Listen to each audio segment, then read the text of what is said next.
그 열정과 집념의 김구. 사실 지난번에 제가 강연 제안받은 것보다 좀 부담이 적습니다. 지난번에는 건국절 논란에 대해서 강연을 제안을 받았는데, 제가 지금 현실 정치를 하고 있는 사람도 아니고, 저는 사실 그 역사를 전공을 했습니다. 그래서 제가 고려대학교에서 조선 후기사를 전공을 했는데, 제가 이 독립운동사와 관련한 이 김구 강연은 아마 처음인 것 같아요. 제가 이 강연을 하는 게.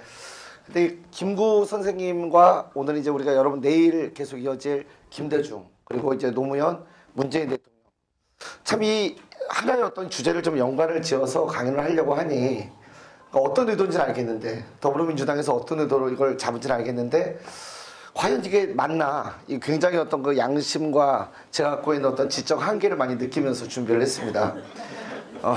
하여튼 나름대로 준비를 많이 했지만, 현실에 좀 입각해서 혹시 그 더불어민주당에서 원래 기획을 했던 의도와는 좀 다르더라도 하여튼 여러분들 그 팩트에 입각해서 제가 오늘 강연을 준비했으니 하여튼 너그럽게 좀 봐주시고, 준비는 많이 했지만 어쨌건 뭐 여러분들이 김구하면 잘 그 알고 계시지만, 여러분 많이 알고 계시지만 잘 모르고 있는 부분들이 좀 많이 있어요. 특히 이제 김구의 젊은 시절, 그리고 김구 선생님 하면은 이제 민족주의자, 그리고 민족의 진정한 어떤 통합을 위한, 그리고 분단 정부를 막기 위한 남북 재정당 사회단체 연석회의, 뭐 여기에 참여하고 북한도 직접 올라가시고, 결국에는 안두희의 손에 이제 피격당한, 뭐 이 정도까지는 아마 다 알고 계실 거예요. 근데 김구 선생님은 굉장히 여러 가지 면을 갖고 계세요. 사실은 그렇다고 해서 뭐 철새처럼 왔다 갔다 하신 건 아닌데, 굉장히 많은 경험들, 그러니까 처음 태생부터가 양반 집안 태생으로 태어나서 한때는 이제 동학에도 참여를 하시고 의병을 계획하시기도 하시고, 그 다음에 또 스님이 되기도 하십니다. 한동안 스님이 되셨다가 그 이후에는 또 기독교에 투신을 하시죠.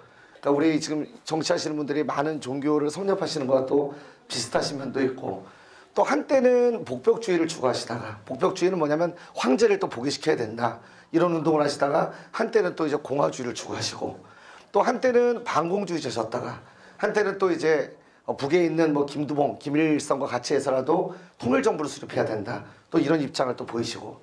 근데 이런 것들이 사실은 굉장히 이게 달라 보이지만, 전혀 다른 행보를 보이는 것 같지만 또 하나의 어떤 이거 관통하는 흐름이 하나 있습니다. 그게 바로 뭐냐면 이제 민족이라고 하는 개념인데, 사실 저는 개인적으로 민족이라는 개념을 좀 부정적으로 많이 생각을 해요. 왜냐하면 이 민족을 지나치게 앞세우다 보면은 그 민족에 가려진 이면에 있는 다른 팩트들을 전부 다 간과하는 것들이 너무 많아서, 먼저 이제 말씀을 잠깐 드리면은, 그렇다고 제가 무슨 뭐 뉴라이트 굉장히 혐오합니다. 먼저 말씀드리면 혐오를 하고 그쪽 계열 전혀 아닙니다. 아닌데, 그들이 비판하는 민족의 개념과는 조금 다른 의미에서 제가 오늘 좀 강연에서 말씀을 드릴 겁니다. 이런저런 말씀을. 하여튼 뭐 목소리가 좀 안 좋은 점은 좀 너그럽게 양해를 부탁을 드리고, 제가 나름대로 오늘 지금 이 목소리를 좀 가다듬으려고 준비를 했어요. 그냥 여러 가지 뭐 달걀도 먹고, 또 유정란 달걀도 먹고 아침에 배즙도 먹고 여러 가지 했는데, 이게 그나마 돌아온 거고요. 오늘 아침에 진짜 목소리가 안 나왔습니다. 예. 좀 너그럽게 하여튼 목소리 좀 이해해 주십시오. 자, 오늘 이제 처음 들어갈 분이 김구. 오늘 제가 준비한 자료는 김구의 요건가요? 요걸로 연대사. 자, 이걸 바탕으로 해서 어디까지 갈 거냐면 대한민국 임시정부와 관련되어 있는 내용들도 같이 좀 설명을 드릴 겁니다. 역사를 하시는 분들이 아니라 일반인들 같은 경우에는 이 역사를 공부를 하셨음에도 불구하고 임시정부 안에서 이제 이승만의 역할, 또 김구의 역할, 그리고 그 안에서 이제 활동을 했던 많은 또 한국광복군에 같이 참여하셨던 분들, 또 그 안에서 또 공산주의자들의 역할, 이걸 좀 디테일하게 좀 모르시는 분들이 많으니까 오늘 좀 지식을 쌓는다는 생각을 가지시면 좋을 것 같아요. 자, 김구 선생님이 지금 전체적인 어떤 지금 세계입니다. 1876년부터 1949년까지 사셨죠. 74세를 일기로 안두희 손에 피격당하셨는데, 경교장에서 초창기에는 사실은 양반 가문이었습니다. 그 김구 선생님은 일단 안동김 씨 집안이고, 근데 사실은 이 무너진 양반 가문이에요. 그러니까 양반 가문이라고 해서 계속 잘 사는 건 아니었고, 김구 선생님 집안은 일찍 무너졌습니다. 그 효종 때 혹시 아실지 모르겠지만 김자점의 난이라고 그래갖고, 그 귀인조 씨하고 같이 해서 이렇게 영모 단행하다가 영모로 몰려서 멸문제하를 당한 그 집안이에요. 집안 자체가. 조선시대에는 양반이 다 잘 사는 게 아니라 보통 4대 정도까지 양반 관직을 못하게 되면은 그냥 끝나요. 그걸로. 아버지 할아버지 증조부 때까지 관직이 없으면 그 다음에 양반이 아니라 상민 이하의 어떤 생활을 하거든요. 김구 선생님은 황해도 지방 출신이고 쌍놈의 연실, 또 양반의 꿈. 제가 지금 저기 키워드를 둔 거는 백범일지에서 발췌한 키워드들인데 11대 조부터 내려오는 문중의 묘역이 있다. 자, 이 얘기는 원래 양반 가문이었다는 얘기죠. 근데 당시 어떤 현실을 보면은 소작을 하고 그나마 이제 그 김구 선생님 아버지가 김순영이 했던 거는 뭐냐면 그 지역에 뭐 향교를 관할하는 뭐 이런 역할들 그게 다입니다. 그러니까 관직에도 진출을 못했던 거죠. 자, 제 비록 큰 선비가 되어 학력으로 강씨 이씨를 압도하더라도 그들에게는 엽전의 마력이 있는데 어찌하오리까. 자, 이 얘기는 백범일지의 어떤 내용과 관련된 내용이냐면은 김구 선생님이 1892년에 과거에 응시를 해요. 그러니까 과거는 1894년에 갑오개혁으로 폐지가 되는데 그 전에 거의 마지막 때 과거죠. 이때는 근데 비리가 난무를 했습니다. 사실 근데 김구 선생님도 비리를 저질러요. 그러니까 들어가서 거기 이세원이라고 하는 자기의 선생과 같이 들어가서 답안지를 선생이 씁니다. 자기가 쓴 게 아니라 선생이 답안지를 쓰고. 근데 이게 김구 선생님만 비리를 저지른 게 아니라 당시에 일반적인 관행이었어요. 그 당시에는. 근데 중요한 거는 뭐냐면 자기 아버지 그러니까 김순영 자기 아버지가 관직에 진출을 못했으니까 김구 선생님은 야 나는 앞으로 살 날이 많으니 지금 17살 때거든요. 아버지 이름으로 답안지를 내요. 그러니까 자기 선생이 답안지를 쓰고 아버지 이름으로 답안지를 제출해서 아버지를 과거에 급제를 시켜야겠다 했는데 문제는 선생을 잘 만나야 되는 거야. 떨어졌어요. 그 과거 시험에서 떨어집니다. 근데 그게 왜 떨어졌냐면은 다들 그렇게 하는 거예요. 시험 자체를. 그러니까 과거가 거의 최악까지 그러니까 뭐 요새 뭐 입시비리 뭐 이런 거 얘기 나오는데 그 정도가 아니라 그냥 다들 그냥 답안지를 미리 작성해 갖고 와서 제출을 하고 그리고 답안지를 과거 시험관, 고시관이 작성을 하기도 하고 이 당시에는 최악이죠. 그 선생이 그 채점하는 사람이 답안지 작성해서 이름 써갖고 제출하고 하는 뭐 이런 식이니까 그러니까 요때 했던 얘기예요. 그래서 당시에 강씨 씨를 실력으로 압도해도 그들에게는 엽전의 마력 이걸 우리가 네 글자로 매관매직이라고 하는데요. 관직을 아예 돈 주고 사고 파는 거죠. 그래서 어찌하오리까. 또한 큰 선비가 되도록 공부를 하려면 다소의 금전이라도 있어야 되는데 집안이 이같이 가난하니 앞으로 서당 공부를 그만두겠습니다. 원래 공부를 결심했다가 이제 그만두게 돼요. 그리고 이게 1892년이고 그 다음해인 1893년에는 이제 동학에 입도를 합니다. 동학은 여러분이 뭐 잘 아시다시피 일단 풍수 관상 공부를 해요. 그 다음에는 아버지가 야 너 이거 돈 된다더라. 요새 이제 명당 영화도 나오고 이랬죠. 그러니까 당시에 이제 풍수관이 돈이 된다고 하니까 관상 한번 공부해봐라. 근데 김구 선생님이 여러 가지 공부를 하는데 여기도 처음에는 이제 흥미를 갖고 공부를 하다가 자 어느 한 군데에도 귀격 부격에 좋은 상은 없고 얼굴과 온몸에 천격, 천한 그 다음에 빈격, 가난함, 흉격밖에 없다. 인간으로서 세상 살고 싶은 마음이 없어졌다. 결론은 이렇게 나죠. 사람은 얼굴이 좋은 것보다는 몸이 좋은 것이 낫고 몸이 좋은 것보다는 마음이 좋은 것이 낫다. 마지막엔 여러분도 저도 동의할 거예요. 그죠? 마음이 좋은 게 낫습니다. 결국 이런 결론으로 이것도 접어요. 그리고 김구 선생님은 한 1년 동안 방황을 하다가 그 다음에 이제 동학에 들어갑니다. 여기서 여러분이 잘 아는 이름 김창수라는 이름. 요즘 뭐 김구 선생님 영화 하나 나온 거 있었죠? 작년인가요? 대장 김창수라는 영화가 나왔는데 원래 김구 선생님이 어렸을 때 이름은 김창암이었어요. 원래 이름은. 그리고 요때 김창수라는 이름. 동학이라고 하는 거는 밖에가 굉장히 시끄럽더라고요. 밖에 오다 보니까 시끄러운데 저는 여기 올라오는데 저 밑에 지금 근무 쓰고 있는 경찰 공무원들이 집단으로 인사를 하더라고요. 제자들이에요. 제가 지금 노량진에서 공무원을 양성을 하고 있는데요. 대학하고 좀 제자들이요 밑에서. 그래서 지금 이거 어쩐 일이세요? 그래 깜짝 놀라갖고 지금 뭐 근무는 안 쓰고 저랑 지금 셀카 촬영하자고 그래갖고 지금 촬영하다 좀 늦게 올라왔는데 밖에 좀 시끄럽습니다. 자, 이 동학이라고 하는 이거는 1860년에 최재우라는 사람이 창도를 했는데요. 이 동학은 당시에 이제 정말 사회의 모습을 단적으로 딱 반영한다고 보시면 돼요.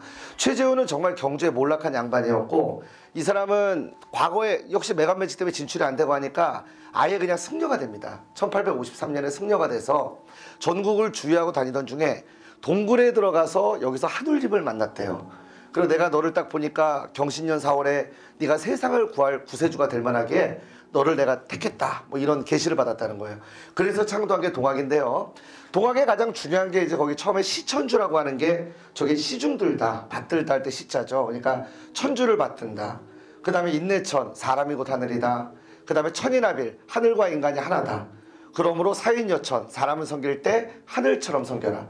자, 이것만 보더라도 당시에 동학의 성격이 나오는 게 사회평등주의, 모든 사람이 다 평등하다. 그러니까 당시에 일반 어떤 민중들의 정서가 여기 딱 반영되어 있는 거죠. 왜 동학의 사람들이 광분했을까? 당시에 사교로 규정을 했음에도 불구하고 이거는 당시에 신분질서를 성리학적 신분질서를 어기는 사교다. 그래서 1863년에 동학이 사교로 규정이 되고 64년에 결국 최재훈은 대구 감형에서 혹세무민이라는 죄명으로 처형을 당합니다. 자, 이걸로서 이제 끝날 거라고 생각했던 정부의 의도와는 달리 동학은 오히려 그 이듬해 조카였던 최시영이 이거를 바통을 이어받으면서 더 커져요. 그러니까 처음에 시작은 경상도에서 시작이 됐는데 나중에 전라도, 남접, 전봉주를 중심으로 하는 전라도, 충청도의 손병희를 중심으로 하는 충청도 동학, 동학은 더더욱 커집니다. 나중에는 어디까지? 경기도, 황해도까지 여기까지 확대가 되는 거죠. 우리 소남님 잠시만요. 잠시만, 제가 여기 뭐가 이렇게 들어있어갖고 요거 제가 사실 이거 돈 주고 산 건 아니고요. 요거 끝나고 수업 태도 좋은 학생들한테 주세요. 영화 관람권이에요. 네. 저기 CGV 콤보 무료 그 쿠폰도 있습니다. 네. 제가 영어 보러 갈 시간이 없어서 선물로 오늘 10장인가 받아왔는데 여러분들 수업 태도 좋은 학생들한테 뒤에서 보다가 좀 증정해 주세요. 혼자 다 가져가지 말고. 자, 어쨌건 지금 여기에 사인여천이나 이런 것들은 결국에는 당시 어떤 민중들의 정서가 그대로 반영이 돼 있고, 탄압에도 불구하고 잡히면 사기오도들은 죽어요. 금수입니다. 금수. 금수는 들짐승 날짐승. 그럼에도 불구하고 이 사람들이 여기에 참여하는 이유는 당시에 절망이죠. 희망이 없는 거예요. 요즘도 뭐 청년들이 희망이 없다 뭐 이런 얘기 하는데 그 정도가 아니라 아예 돌파할 수 있는 희망이 없는, 아까 전에 얘기했던 김구 선생님이 했던 얘기하고도 딱 일맥상통하는 얘기죠. 그 1년 동안 방황하던 시기에. 그러니까 김구도 뭐예요? 황해도에 이 동학 여기에 입문을 하게 되고 최시영을 만난 걸로 보입니다. 이때 당시의 기록을 보면 만났다고 하고요. 그리고 창수로 개명을 하고. 근데 김구 선생님이 사람을 끄는 마력이 있어요. 그러니까 사람들이 막 모여드는 거예요. 이래서 거기 아기접주라는 얘기는 뭐냐면은 실질적인 동학의 어떤 교단의 접주는 아닌데 아기접주라고 부르면서 여기 그 팔봉접주로 해주성을 공격을 할 때 물론 실패하긴 했지만 여기에 김구가 같이 참여를 하게 돼요. 자, 어쨌건 이 김구 선생님이 여기서 이제 동학의 접주로 해주성도 공격을 하고 할 때 이때 만났던 운명적인 사람이 한 사람이 있습니다. 그게 누구냐면 황해도 지방 여기에 유지로서 바로 여러분 잘 아는 안중근의 아버지였던 안태훈 진사. 안태훈 진사를 바로 여기서 이제 만나게 되죠. 어때, 안중근 의사랑 닮았나요? 안중근의 아버지입니다. 그리고 저분 자체도 대단한 양반이에요. 왜냐면 저 안에 저기 황해도 안악 지방에 유지면서, 유지라고 하면 우리가 생각할 때는 대단히 이제 그 백성에 대한 어떤 수탈, 이거의 앞잡이가 되고, 그리고 자기들의 어떤 이 기득권이나 이런 것들을 유지하고 거기에만 혈안이 돼 있어야 되는데 그렇지가 않아요. 그 지역에서 가장 명망받는 유지였고, 그리고 그 직전에 한 3년 동안 그 흉년이 들었을 때 곡간을 풀어갖고 거기 있는 사람들 먹여 살리다시피 했어요. 그러니까 이제 사람들이 다 안태훈 진사를 따르고, 아무래도 또 그런 행동이 있으니까 거기서 안중근, 안정근, 뭐 이렇게 안명근 이런 사람들이 나오지 않았겠어요. 그죠? 그래서 어쨌든 안태훈 진사와 만났는데, 당시에 동학은 자, 양반, 향리 잡으면 다 때려 죽였어요. 전체가. 근데 여기서 김구와 안태훈 진사 간에 불가침 협정이 체결이 됩니다. 심지어는 뭐냐면 안태훈 진사가 나중에 김구한테 또 젊고 이러니까 나중에 어려운 일 있으면 얘기해라, 도와주겠다, 같이. 서로 간에 불가침 협정이 체결되고, 그러니까 전라도와 경상도하고는 전혀 다른 아주 이상한 양상이 벌어지는 거죠. 백범일지에 보면 여기서 어린 안중근을 처음, 3살 어리거든요, 김구보다. 근데 안중근을 처음 만나는 그런 장면이 나와요. 저 사진은 이때 사진은 아니고 나이 들어서 사진입니다. 31살 때. 자, 어쨌건 자, 이거는 뭐냐면은, 근데 여기서 이제 황당한 일이 또 벌어지는 게, 오히려 안태훈 진사는 김구하고 이렇게 불가침 협정을 체결하고 거기서 한번 잘 만들어 보자, 김구의 요구사항도 들어주겠다, 안태훈 진사도 어려운 거 있으면 얘기해라, 서로 간에 이제 합의가 이루어졌는데, 오히려 이 당시에 김구의 군대가 해체가 되는 건 누구한테 해체가 되냐면 당시에 황해도 지방의 동학의 접주였던 이동엽에 의해서 김구의 이 동학군이 해체가 돼요. 그러니까 김구는 멘붕인 거죠. 자기는 정말 이 지배층들을 때려엎고 새롭고 밝은 사회를 만들겠다, 자, 이런 생각을 갖고 이제 동학에 자기가 흠뻑 투신을 했는데, 이번에는 그 안에 어떤 경쟁 싸움이 벌어지면서, 자, 이거는 대단히 의미가 있습니다. 왜냐하면은 요 시기에 김구가 이제 뭘 느끼게 되냐면은 머리가 되고자 하는 싸움.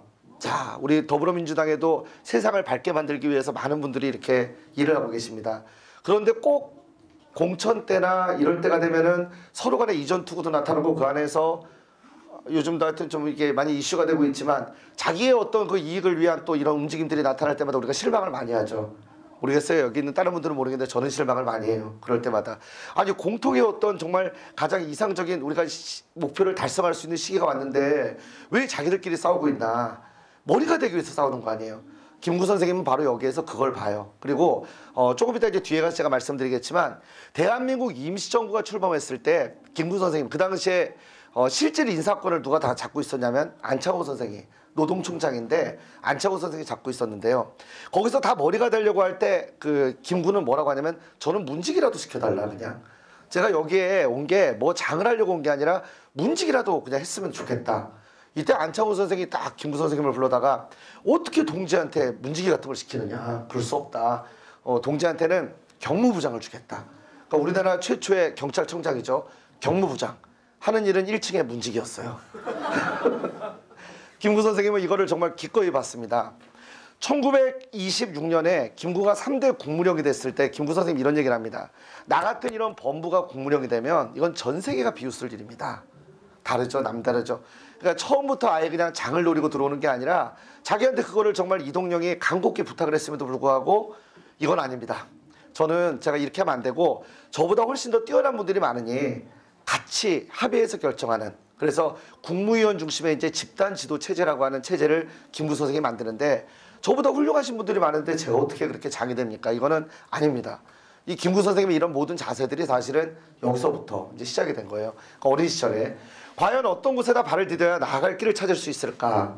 당시 나의 심리 상태는 매우 절박했다. 그렇죠. 멘붕이 오죠. 같은 동학이라고 같은 시천주, 사인여천, 사회평등주의 이걸 외쳤던 같은 동학 접주가 자기를 쳤어요. 지금 이런 상황이 벌어져. 이때부터 또한 1년 동안 또 방황을 하시게 되죠. 자, 이때 누구를 만나냐면 고능선이라고 하는 이 양반을 만납니다. 김구 선생님. 자, 김구 선생님 다시 한번 양반이었어요. 그리고 과거에 응시했다 실패했어요. 그 다음에 이제 동학에 들어갔어요. 풍수하다가. 동학에 들어가서 이 안에서 또 그 안에서 이전 투구를 봐요. 이번엔 누굴 만나냐면 고능선 이 양반을 만나는데 이분은 어떤 분이냐면은 혹시 알아요 여러분? 유인석이라고 들어보셨나요? 한말의병장. 1890년대 제천 이쪽에서 의병을 일으켜서 자 고1 때를 그러니까 굉장히 의병장 중에는 비중 있는 의병장입니다. 유인석 그 다음에 춘천의 유홍석 둘이 형제거든요. 양반 유생 출신으로 당시에 가산을 다 털어서 제가 지난번 강연 때 한번 보수와 진보에 관련된 말씀을 잠깐 제가 드렸는데 그 원칙적인 어떤 말씀을 드렸는데 우리가 보수라고 하는 걸 지금 규정을 할 때 항상 그냥 있는 사람들 어떻게 보면 그냥 뭐 진영 논리에 가깝게 보기도 하고 어떨 땐 그냥 있는 사람들, 부유층들, 가진 자들, 기득권자들. 사실 보수는 두 가지를 가져야 보수예요. 그러니까 뭐냐면 첫째가 민족주의. 이게 이제 사실 보수의 가장 중요한 아이콘이고 두 번째는 뭐냐면 노블리스 오블리주가 있어야 돼요. 여러분 한말 의병장들이 진짜 보수인데요. 사실은 이 사람들. 왜냐하면 자기들 허위, 유인석 이런 사람들은 그냥 가만히 당시에 기득권을 갖고만 살아가면 권력과 부를 다 누리면서 하고 싶은 거 다 하고 살 수 있어요. 근데 이 사람들은 그렇지 않았죠. 가산을 다 털어서 의병을 모으고 재산을 다 전체를 다 써서 그리고 구국운동에 투신을 합니다. 그리고 마지막에 허위 같은 이런 사람들은 서대문형무소에서 일제가 뭘 제안하냐면 내부 대신을 제안을 해요. 내부 대신은 지금의 국무총리입니다. 사실은 이걸 제안을 하는데 이거 누구도 다 부러워하는 자리죠. 만인지상인데 이거를 거절하죠. 그리고 끝내 죽음을 선택을 합니다. 그 안에서 서대문형무소에서 제일 먼저 죽임을 당한 1호가 허위 의병장이거든요. 그러니까 이런 분들이 사실은 진짜 보수라는 거예요. 그러니까 자기가 보수라고 자처하면서 자기 기득권이나 이익만 챙기는 인간들은 이거 잘 들어야 돼요. 사실은 실제로 자기가 진짜 보수라면 언제라도 자기 것들을 내던질 수 있어야 됩니다. 조국과 민족을 위해서 내던질 준비가 돼 있어야 되고 진짜로 어려운 사람들 힘든 사람이 있으면은 자기 스스로가 곡간을 풀어서 사람들을 구제할 이런 의지 갖고 있어야 돼요. 그게 보수입니다. 자 어쨌건 이 사람의 고등선이 유인석과 동문이에요.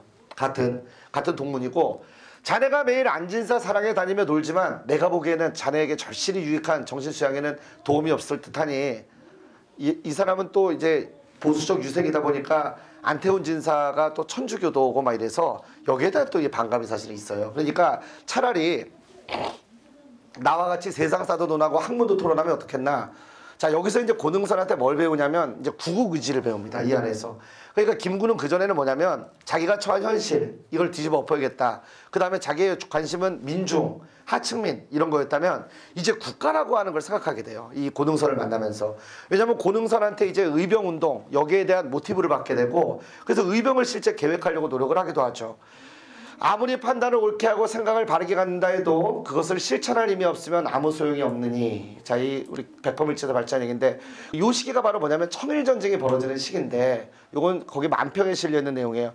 저기 강 건너에서 러시아가 쳐다보고 있고 청나라하고 이제 코리아에서 밑에 밟고 있는 만평인데 일본이랑 청나라랑.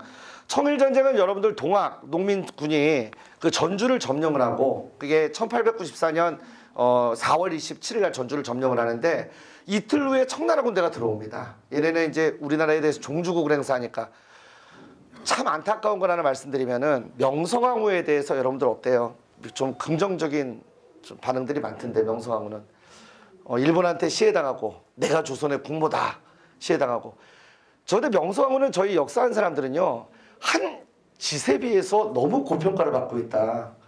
여러분 계한계 명성황후는 외세란 외세는 다 끌어들였어요. 실제로. 그러니까 우리나라가 물론 뭐 좋은 뜻이었겠지만 우리나라가 각축장이 되는데 가장 사실 일조한 부분들이 큰 게 명성황후입니다. 큰 부분이. 근데도 불구하고 결국 미우라 공사를 비롯한 일본 군인으로 밝혀졌죠. 옛날에 폭도라고 그랬는데 실제로 일본 군인들입니다. 폭도로 위장을 해서 들어와서 얘들이 47명에 의해서 아주 그냥 무참하게 난도질 당해 살해당한 명성황후예요. 그러다 보니까 사실은 그 반대급부로 좋은 평가를 좀 받고 있는 것 같은데 결국 이 당시에 명성황후와 당시의 집권 세력들이 청나라를 끌어들여요. 그리고 당시에 텐진 조약에 근거해서 일본 군대가 들어옵니다. 그러고 나서 둘이 이제 각축을 벌이는데 한편 동학은 5월 8일 날 전주성을 내줘요. 왜 내주게 되냐면은 이거 지금 청나라 군대 일본 군대 들어와서 뭔 짓이 벌어질지 아니까 우리가 원하는 건 이게 아니다. 그래서 아예 그냥 우리 전주성 내줄게. 니네 우리 조건만 들어줘. 하고 해산을 합니다. 그래서 전주화약이라고 하는 당시에 5월 8일 날 이건 전주에서 정부군과 동학군 사이에 평화조약이 체결되고 그리고 완전히 해산이 돼요. 그러면 나가야 될 거 아니야. 일본 군대 청나라 군대. 근데 안 나가는 거예요. 일본은 무리한 내전개혁을 요구하게 되고 반면에 이제 청나라도 일본 군대가 나가면 나가겠다. 자, 이런 식으로 이제 버티면서 이게 나중에 6월 23일 날 청일전쟁으로 이제 이어지게 되는데 우리나라에서. 그죠? 그리고 완전히 이제 원사이드하게 일본의 승리로 끝나게 되는 게 청일전쟁이에요, 이게. 그래서 이게 1895년 1월까지 해서 이 전쟁으로 청나라는 조선에서 더 이상 영향력을 발휘할 수 없게 되고요. 일본이 조선 안에서의 모든 주도권을 장악하게 되는 계기가 되죠. 자, 그리고 이 연장선상으로 뭐가 일어나? 이제 을미사변이 일어나게 되는 게 1895년 8월 20일. 자, 이 황해도 치아포 여기 있는 주막에서 김창수가 이제 드디어 일본 글쎄 이 정치에 대해서는 또 논란이 많죠. 근데 일본 순사를 일단 뭐 때려 죽인 걸로 장검을 가지고 있었다 하는데 일본에서는 재판할 때는 끊임없이 뭐야 일본 상인이었다. 스치다라고 하는 상인이었다라고 하는데 이름도 분명하지가 않고 그리고 상인이면 사실은 안에 장검을 갖고 있을 리는 없거든요. 그 당시. 근데 그걸 맨주먹으로 때려 죽입니다. 이 치아포 사건. 그리고 김구 선생님은 결국에는 인천영무소에 가서 사형 선고를 받게 되죠. 이 안에서. 여기는 이제 백범김구의 이름 참 많으시죠. 아마 저렇게 평생 이름을 많이 갖고 사실 수 있을까요? 작가 설명을 드리면 원래 어렸을 때 이름이 김창암 그리고 동학 접주했을 때가 김창수고요. 그 다음에 김창수 요때 치아포 사건이 1896년에 벌어지게 되고 그리고 사형 선고를 받았다가 탈옥을 하시죠. 이 안에서. 그 전에 사형 선고가 받았는데 고종이 결국에는 국모에 나는 원수를 갚았다라고 하는 이것 때문에 고종이 국모의 원수를 갚기 위해 외놈을 해주 백운방 턱굴에 사는 김창수가 죽여놓으라. 자, 요게 이제 나중에 알려지게 되면서 고종이 형집행을 중단하라, 이제 보류하라. 그래서 그 시기에 탈출을 합니다. 탈출을 해서 그 다음에 쓴 이름이 김두호. 그 다음에 쓴 이름이. 그리고 활동을 이제 못하니까 수배가 내려지니까 공주 마곡사라는 절. 얼마 전에 그 세계문화유산 등재됐는데요. 마곡사라는 절에 들어가서 원종 스님으로 또 한 1년을 사십니다. 이때가 1898년이에요. 근데 이제 김우 선생님이 거기서 머리 깎고 이제 승려가 돼서 자 양반이었다가 동학 접주였다가 이번에는 승려가 되셨어요. 스님이 되셔서 불신도 없는데 거기서 막 목다투리기 하다 보니까 야 이건 아니다 싶은 거예요. 내가 하루를 살아도 가족들이랑 같이 가서 살다가 죽겠다. 뭐 하는 짓이냐 여기 절에서 지금 불신도 없는데. 그래서 절을 나와요. 그냥 파괴를 하고. 나와서 1899년에 황해도 안악지방으로 가요. 가기 전에 김두래라는 이름은 잠깐 쓴 거예요. 저 이름은 자기 그 인천영무소에서 탈옥할 때 도와준 사람이 있어요. 김주경이라는 사람. 그분을 만나러 갈 때 자기 이름으로 갈 수 없으니까 이제 머리도 깎여 있고 김두래라는 이름을 잠깐 사용했고, 그 다음에 황해도 안악에 와서는 김구. 근데 여러분 보다시피 지금 이름이 좀 다르죠. 거북구자를 쓰죠. 여러분이 아는 김구 이름은 요 이름 이걸 알고 있는데, 요 아래에 있는 여러분 그 김구라는 요 이름은요, 그 1912년에 김구 선생님이 1912년이면 뭐냐면 안악 사건으로 요번에는 서대문 영무소에 복역을 하실 때예요. 원래 그 위인이 되려면 이렇게 복역을 많이 하셔야 되나 봐요. 제가 보니까요. 내일 아마 또 이게 여러분 수업 들으시게 될 우리 김대중 전 대통령님도 사형 선고까지 받으시고 이 땅의 민주주의가 회복되는 날 그 억울한 죽임 없도록 하라 뭐 이런 얘기를 하셨는데, 진짜 이 김구 선생님도 참 복역을 많이 하셨는데, 요 김구 요거는 황해도 안악지방에서 활동을 할 때 이때입니다. 그리고 이때부터는 어떤 활동을 하냐면은 1903년에 개신교에 입교를 합니다. 이번에는요, 개신교. 황해도 안악지방이 개신교가 셌는데 거기서 뭐가 활동을 했냐면 신민회가 거기서 활동을 하고 있었어요. 제일 센 지역이에요, 신민회가. 서울에 있는 그 상동교회하고 그다음 황해도 안악지방 여기가 신민회가 발달했는데요. 신민회는 참고로 미국에서 안창호가 LA 남쪽 리버사이드에서 이거 창립에 합의를 하고 국내에 와서 이제 양기탁과 함께 만든 단체가 신민회인데, 이 신민회가 셌던 데가 다 안악지방. 여기서 그래도 김구 선생님 공부할 만큼 했잖아요, 그죠? 여기서 이제 신민회에 가담을 합니다. 이게 또 김구 선생님 인생의 일대 전환기예요. 왜냐면 조금 전에 고능선을 만났을 때는 이제 구구지를 배우면서 의병 활동을 해야겠다 생각을 했잖아요. 김구 선생님이 이제 배워나가는 과정이에요. 여기서 뭘 배우냐면 의병전쟁 이것만으로는 나라를 뒤집을 수 없다라는 걸 배워요. 지금부터 나는 기존의 자기와 단절시키고 새로운 근대학문 이걸 바탕으로 한 개몽운동에 투신을 합니다. 이때부터는요. 그리고 여기서 서양 학문을 배우고 다 외국어를 배우고 또 이제 근대 학문을 이제 익히게 되면서 요 시기부터가 이제 황해도의 안악 지방에 있는 양산학교에서 교사로 활동을 하던 시기. 여기서는 요 호를 사용하고요. 연하라는 호 사용합니다. 그러다가 1911년에 어떤 사건이 벌어지냐면은 안악 사건이 벌어져요. 백오인 사건이. 이게 신민회가 해산되는 사건이 벌어지는데 좀 이따 제가 정리해놨는데요. 이 사건은 뭐냐면은 이것도 여러분이 아마 잘 모르는 학생들이 많을 거예요. 여기 계신 분들은 많을 거예요. 근데 제가 여러분들 뭐라고 칭호를 해야 돼요? 다른 분들도 이게 학생분들이라고 하나요? 뭐라고 하나요? 저 시민학교라고 그래서 학생분들이라고 하는데 뭐라고 그래 칭호를 해요, 여러분들을? 제가 지금 제일 불편한 게 지금 칭호가 좀 불편해서 우리 선생님들이라고 해야 되나요? 뭐라고 제가 해야 되나요? 학생이 맞아요? 시민학교라고 해서 오긴 왔는데 제가 그래서 저는 대학교하고 이런 데서만 강의를 하다 보니까 그냥 이게 강연이 편한데 참 어려워요. 예전에 저기 구청에서 분당에 있는 뭐 구청에서 한번 강연 들어왔을 때도 이게 제일 어려웠는데요. 제가 참 칭호를 뭘 써야 될지 모르겠어요, 여러분들. 그래서 일단 뭐 제가 그냥 편의상 선생님들 하기에도 저하고 참 애매합니다. 김구 선생님도 선생님이고 여러분들도 선생님이고 다 선생님이면 뭐라고 제가 말씀을 드려야 될지 몰라서 그냥 학생님들이라고 하겠습니다. 그냥. 하여튼 이 학생님들이 잘 모르실 수 있는 부분이 이제 안악 사건이라고 하는 부분인데, 이 안악 사건은 이제 안중근의 사촌 동생이었던 안명근이 이 집안 참 대단한 집안이에요. 근데 안명근이 황해도 안악 지방에 와서 군자금을 막 모금을 하다가, 근데 그때 군자금 모금이 좀 과격해요. 지주들이나 이런 집안 급습합니다. 가갖고 다 뺏어요. 뺏은 다음에 좋은 데 쓸 겁니다. 그러고 가지고 가요, 그냥. 거기 저항을 하면 또 응징을 해요. 근데 황해도 안악 지방에서. 근데 이거를 하려고 했는데, 당시에 거기 안악 지방에서 활동을 하는 신부가 하나 있는데, 빌렘이라고 하는 신부가 있습니다. 그리고 또 미텔이라고 하는 주교가 있어요. 이렇게 있는데, 맨날 요새 이것 때문에 또 천주교 신부님들이랑 또 약간 저희하고 대립이 많은 게 이런 거 얘기하지 마라, 뭐 이런 얘기를 해요. 하는데, 천주교나 개신교나 솔직히 일제강점기에는 할 말 없습니다. 둘 다 무슨 뭐 신사참배 거부운동 어쩌고저쩌고 하는데, 신사참배 거부운동 30년대 했던 거는 정확히 얘기하면 부산에 있는 고려신학교라고 하는 고신계열 여기에서나 보통 저항을 했고, 대부분의 개신교 종파들과 천주교는 당시 자신들의 포교를 위해서 일제강점기의 일본의 정책을 수긍하고 그 안에서 자기들의 포교를 위한 아주 유리한 조건을 만들기 위한 여기에만 집중을 했었고, 실제로 되게 친일적인 색깔을 많이 갖춰요. 물론 다 매도하는 건 아닌데 전반적인 교단의 분위기는 그렇습니다. 이거 밀고 한 게 누구냐면 미텔주교예요. 그러니까 안명근이 자기 천주교 신자니까 자기 믿는 신부님을 찾아가갖고 자기가 데라우치 총독을 암살을 하기 위해 자금을 모금하러 왔다. 라고 얘기를 했는데 이 빌렘 신부가 이거를 밑델 주교한테 얘기하고 밑델 주교가 바로 이제 총독부에다 이걸 알리게 되면서 여기서 뭐야 거의 600여 명이 넘는 사람들이 검거가 됩니다. 그러니까 신민회와 관련된 사람들 다 검거가 되고 그중에 실형 선고를 받은 사람이 105명. 그중에 하나가 김구 선생님이에요. 또 체포가 된 거죠. 근데 여기서 이제 황당한 일이 좀 있는 게 김구 선생님을 하필이면 취조했던 경찰이 일본 경찰이 예전에 그 치아포 사건 때 그걸 담당했던 경찰이야.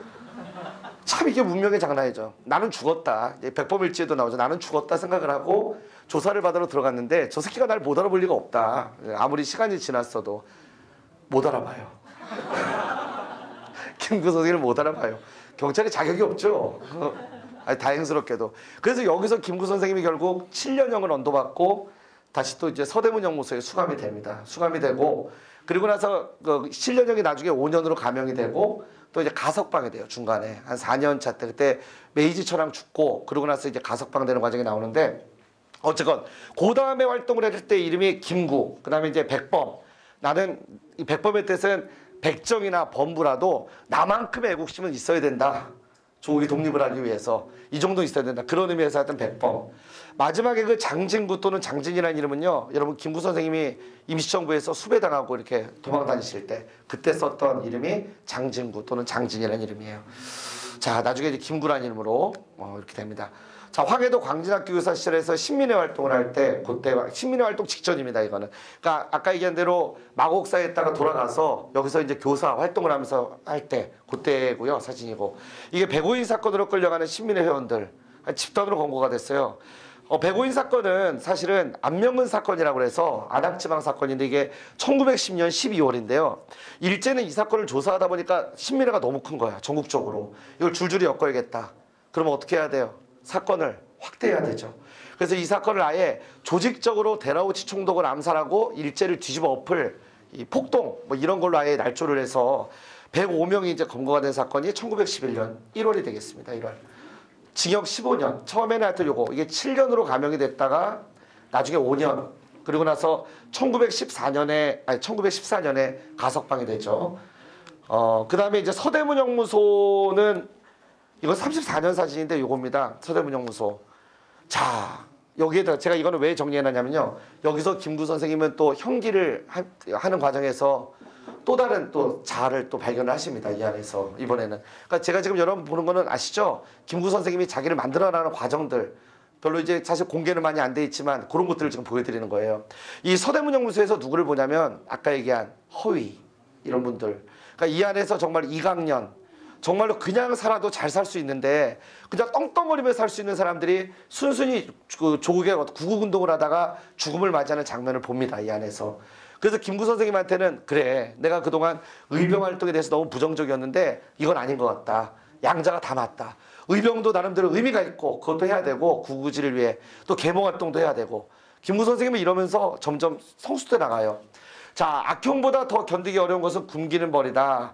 배가 고플 때는 고픈 때에 차입밥을 받아서 먹는 고깃국과 김치 냄새를 맡을 때는 미치듯이 먹고 싶다. 뭔 얘기냐면 옥바라지를 하려면 당시에 이게 차입밥 들어오는 밥들이 아니면은 안에서는 거의 뭐 인간 이하의 생활했나 봐요. 그러니까 배고픔 이것 때문에 가끔 백범일지를 읽다 보면 여러분 재밌는 게 김구 선생님의 그 원초적인 이런 모습들이 나옵니다. 그 안에서 굶기면 절대 안 되고 추운 거 못 참으시고 이럴 바엔 내가 죽어버리겠다 그래서 막 자살을 기도하고 이런 장면들이 중간에 나와요. 하여튼 옷도 그렇고요.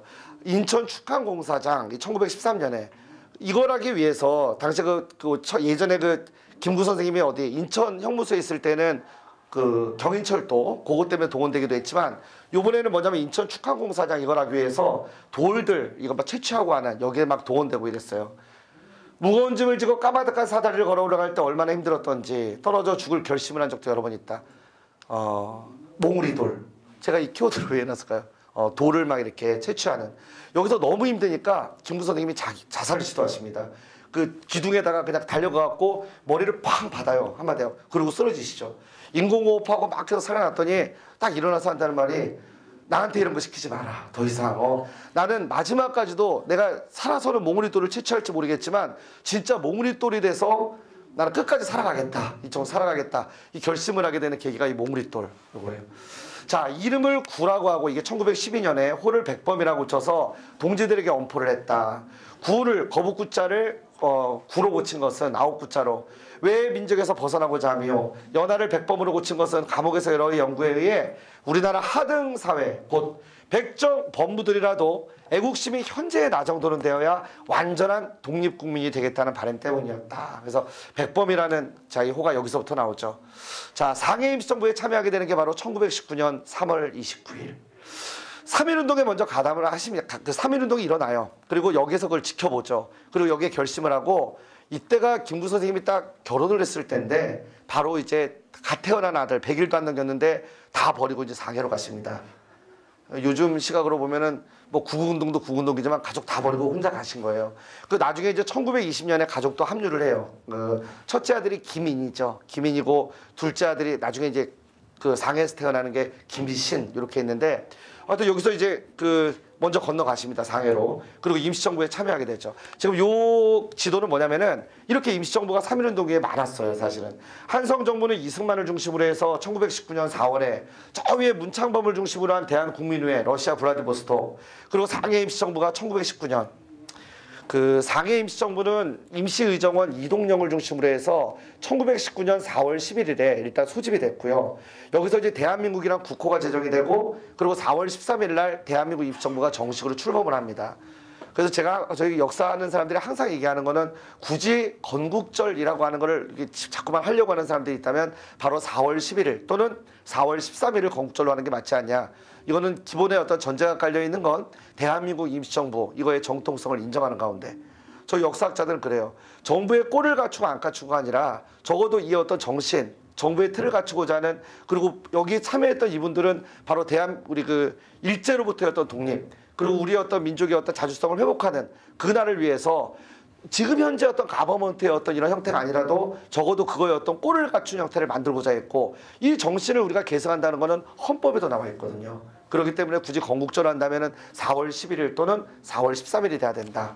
이게 이제 저희 역사학자들의 많은 생각이죠. 다수의 생각들. 자, 중국 상해 와이탄 여기 아마 가보신 학생님들도 좀 이상한데 많으시겠지만 요거 지금은 여기가 금융가가 형성되어 있는데요. 여기가 뭐냐면 프랑스 조개 지역 그리고 다른 공사관들이 있던 지역입니다. 여기. 그렇다는 거는 일본의 어떤 영향력이 적었던 지역이고 그래서 이 상해로 정해진 거는 사실은 양날의 검이에요. 첫째는 일제 검속이 굉장히 적으니까 자, 요 지역에서 독립운동을 하기엔 굉장히 편한데 한 가지 안 좋은 거는 지금 이 독립군들이 주로 어디냐면 여기에 서로군정서, 북로군정서 자, 이 부대들 대한독립당 다 대한독립군, 대한독립 홍범도 다 요쪽에 있어요. 그러면 아무래도 이 당시가 교통이 발달한 시기도 아니고 하다 보니까 상해에서는 저기 있는 독립군들을 일원적으로 규합하기에는 많은 한계가 많은 지역이었죠. 그럼 왜 상해가 됐느냐? 바로 이승만. 여기서는 이승만입니다. 이승만은 당시에 그 외교론, 이걸 통한 외교 독립론을 추구했던 분이고 이 양반이 주장이 어떤 강하게 먹혔던 거죠. 그래서 위치가 상해로 정해지게 돼요. 상해 임시정부, 와이탄. 자, 대한민국, 그죠? 국민이 나라의 주인이다. 대한민국이죠, 민국. 대한민국 임시의정원 제6회 기념이라고 이렇게 나와 있는데요. 자, 여기에, 김구 선생님 한번 찾아보세요. 보이나요? 여기 오늘 코스튬을 그 사이에 기르셨네요. 그죠? 여기에, 계시는데, 김구 선생님 계십니다. 도산 안창호도 계시고, 임시의정원의 뭐 제6회 기념 사진, 1919년, 여기 똥들이 나오네요. 여기 안창호. 저기 또 한 분 여러분 유명한 분이 보시는데 저 위쪽에 왼쪽에 보이시는데요. 여운형 선생도 같이 있습니다. 여운형은 신한청년당 소속으로서 당시에 파리강화위에 독립청원서를 보내는데 같이 그 주도를 하셨고 김규식을 파견하는데 거기 중심이 됐던 인물이 여운형 선생이죠. 문지기. 아까 얘기했던 키워드. 자, 이거 제가 여러분한테 꼭 드리고 싶은 말씀이 이건데 이거는 제가 실제 현실 정치를 꿈꾸는 분들도 좀 이건 아셨으면 좋겠어요. 정말 김구 선생님의 정신이면서 김구와 내일 여러분이 보게 될 김대중 그리고 노무현, 문재인 요 흐름을 관통하는 게 뭐냐. 저는 가장 중요한 게 뭐냐면은 현실 가능성이 있느냐 없느냐를 떠나서 옳다고 생각하는 것에 대해서 투신할 수 있는 정신이 있었다. 두 번째는 뭐냐면은 뭐 마지막에는 뭐 내일 우리 하실 분들은 뭐 대통령까지 하셨지만 김구 선생님은 그것도 아니었죠. 그죠? 결국 안두희의 총탄에 저격 살해당하셨지만 그럼에도 불구하고 끝까지 마지막까지 갖고 있던 건 이거였어요. 쟁두가 아니라 쟁조. 한자는 되게 쉬운 한자죠. 그죠? 머리가 되기 위해서 싸우는 것이 아니라 발이 되기 위해서 싸우는 거다. 이게 김구 선생님의 정신이에요. 김구 선생님은 항상 이런 얘기를 했죠. 발이 되면 할 일이 많아진다. 그럼 자기의 역할도 많아지고 자기의 어떤 삶에서 큰 의미를 부여할 수 있는 기회도 많아진다. 그게 얼마나 좋은 일인가. 발로 뛰는 것들이. 꼭 머리가 돼야만 되는 게 아니라 이게 문직이랑 어떻게 상통하는 개념이죠. 쟁족이라고 하는. 임시정부 경무국장 문직이십니다. 자, 김구 수염을 기르셨어요. 여기 신년 축하식 사진인데요. 자, 대한민국 임시정부는 뭐 이거는 한번 여러분이 쭉 보십시오. 최초의 민주공화제 정부로서 상권분립체제 이렇게 임시의정원, 의회, 국무원, 행정부, 법원까지 다 갖추고 있고요.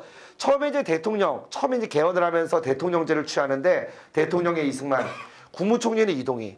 이게 처음부터가 사실은 분열을 내포하고 있어요. 왜냐하면 저기 계신 이분은 한말 군인 출신으로 계속 일관되게 의병 활동을 벌이던 분이고요. 의병의 그 무장투쟁 이걸 추구하던 분이고 1914년에는 블라디보스토크 연해주에서 대한광복군 정부를 만들어서 또 무장투쟁을 기획하셨던 분이고 이후에는 또 공산당에 또 고려공산당 이쪽에 또 참여하신 분이기도 하죠.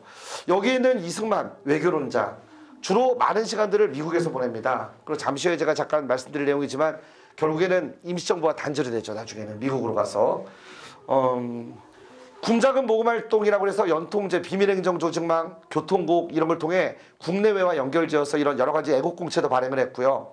외교활동에서 구미위원부는 프랑스하고 워싱턴에 있었어요. 그래서 외국에 있는 군자금들을 받아들이기도 하고 뭐 정보 수집 또 외교활동 국제사회에다가 우리의 독립 문제를 제기하는 이런 활동들을 여기서 담당을 했죠. 그 외에도 이제 군사활동으로는 광복군 총영, 요건 한국 광복군은 아니고요. 1920년에 서강도 일대에 있었던 독립군 부대 중에 조병준이 이끄는 부대가 그 대한민국 임시정부의 지지를 선언을 합니다. 그리고 대한민국 임시정부의 관리가 되겠다. 이렇게 돼서 조부대가 하나가 있었죠. 광복군 총영. 자, 이제 침체가 되는 게 아까 얘기했던 이 외교독립론 대 무장투쟁론의 갈등. 이건 좀 제껴둡시다. 실력 양성론. 왜냐면 요 실력을 양성하자는 거는 공감을 하고 있긴 한데 안창호 선생을 중심으로 해서 할 수 있는 힘이 없으니까 이게 뭐 일제 검소관에서 우리가 할 수 있는 게 없고 요게 가장 컸어요. 사실은 이러다가 터진 사건이 뭐냐면은 제일 먼저 임시정부를 이탈하신 분은 여러분 들어보셨을 겁니다. 신채호 선생입니다. 왜냐면 신채호 선생은 1919년에 임시정부 출범하자마자 바로 얼마 안 돼서 이탈을 해요. 그리고 베이징으로 갑니다. 북경으로 가서 그거 안 된다. 이승만과 이 임시정부는 도저히 우리의 독립운동을 이게 대표성을 띄는 단체가 아니다. 할 수가 없다. 대표할 수가 없다. 그래서 거기서 박용만과 임시정부에 반대하는 사람들과 만나서 북경군사통일회의라고 하는 새로운 조직을 만들어서 임시정부를 대체할 수 있는 새로운 조직을 만들자. 이거 안 된다. 라고 하는 걸 처음부터 결단을 내리세요. 그리고 여러 각지에 있는 독립운동 인사들을 다 모으는데 모으는 과정에서 이제 갑자기 미국에서 미주 지역 대표로 권성근이라는 사람이 참여를 했는데 여기서 황당한 이야기를 하는 거예요. 뭔 얘기를 하냐면 임시정부가 1919년 사실은 아까 4월에 출범을 했죠. 그리고 9월 달에 민주공화제 정부로 딱 출범을 해서 들어가는데 이미 2월 달에 임시정부가 출범하기 전에 이승만이 미국 정부에다가 우리나라를 국제연맹이 위임 통치해달라라고 하는 위임 통치안을 제출했다는 사실이 권성근의 입을 통해서 나온 거예요. 이거 대박 사건이죠. 왜냐하면 지금 독립운동의 중심이 되는 임시정부의 대통령이 미국 정부에다가 우리를 위임 통치해달라라고 하는 그 위임 통치를 식민 통치하고 뭐가 달라요? 그게 다른 나라가 통치하는 건데 이승만 이럴 줄 알았다. 뭔가 이상하다 했다 이거예요. 그래서 이 독립운동가들이 전체가 이거 임시정부 근본적으로 다시 해야 된다 해갖고 모인 게 바로 국민대표회의 1923년에 임시정부 이대로 좋은가 이걸 둘러싸고 150여 명의 독립운동가가 모여서 이거 뭔가 새로운 대책을 세워야 된다. 이게 1923년 1월에 소집이 된 국민대표회예요. 자, 그럼 이승만은 어땠느냐? 이승만은 더 황당한 행보를 하죠. 1921년에 이게 불거지자마자 21년에 불거졌어요. 불거지자마자 바로 외교상의 절박함을 이유로 미국으로 떠요. 이승만은. 그리고 미국에서 뭐라고 하냐면 자기의 위임 통치에 대한 자기의 입장을 밝히고 그리고 지금 이 국민대표회의 하고 있는 이 인간들은 소수의 불평분자고 자기는 13도에서 선출한 대통령이기 때문에 내외인민이 어떤 결정을 하더라도 다 따르지 않을 거다. 나는 대표로 뽑힌 대통령이니까 그냥 대통령이고 이 불순분자들 이건 전부 다 가짜다.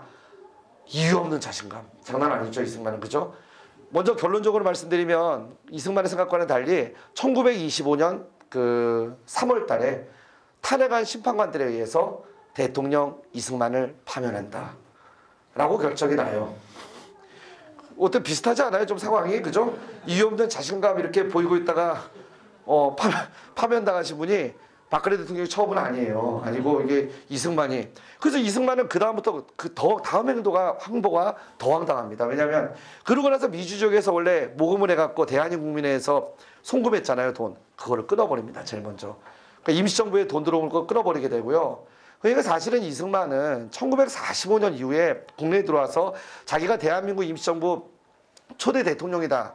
이걸 얘기할 자격이 없는 사람이에요. 정확히 얘기하면. 왜냐하면 이것 때문에 임시정부는 1925년 이후에 23년에 이거 결렬되고 25년 이후에 완전히 침체 상태에 들어가요. 우리 오늘 제목이 뭐죠? 강연 제목이? 열정과 집념의 김구. 제가 요 제목에 대해 가장 맞는 김구의 시기를 찾는다면 바로 1925년부터 1940년까지 이때까지의 바로 김구의 행보예요. 김구는 다 쓰러져간 아무도 인정하지 않아요. 월세도 못 내요. 먹고 살 것도 없어요. 임시정부. 임시정부에 딱 3명 남았거든요. 나중에 남는 게. 이동영하고 조항구하고 김구 3명 남았는데 이걸 이끌고 끝까지 진짜 열정과 집념을 갖고 이끌고 간 게 김구 선생님이거든. 그러니까 오늘 제목에 제일 맞는 시기는 바로 여기서부터. 그래서 제가 항상 그런 얘기를 해요. 이게 참 저 개인적인 이야기를 하면 저희 집사람은 이제 내과 의사다 보니까 되게 보수, 그것도 극보수. 제가 맨날 욕할 때 꼴보수라고 얘기하고 욕하고 그랬는데 그 지난번에 최순실 박근혜 사태를 경험하면서 집사람은 거의 민주화 투사 비슷하게 변했어요. 이게 그러니까 항상 이 나쁜 시기라 할지라 우리 시대가 안 좋아지면은 오히려 사람을 변화시키는 계기가 되기도 한다.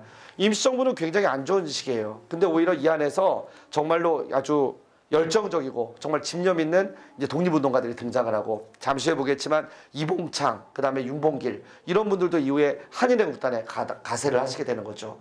그러니까 이런 분들이 등장을 해요. 자, 국민대표회라고 하는 자 이게 1923년에 임시정부가 사실상 와야 되는 자 이런 계기가 된 게 이 사건이고요. 자, 이거는 이제 임시정부의 변화 과정입니다. 자, 조금 전에 대통령제로 이렇게 가다가 이승만이 탄핵 파면이 되고 1925년 3월 달에 박은식 들어보셨죠? 박은식 선생. 박은식 선생님이 제2대 대통령이 돼요. 임시정부에.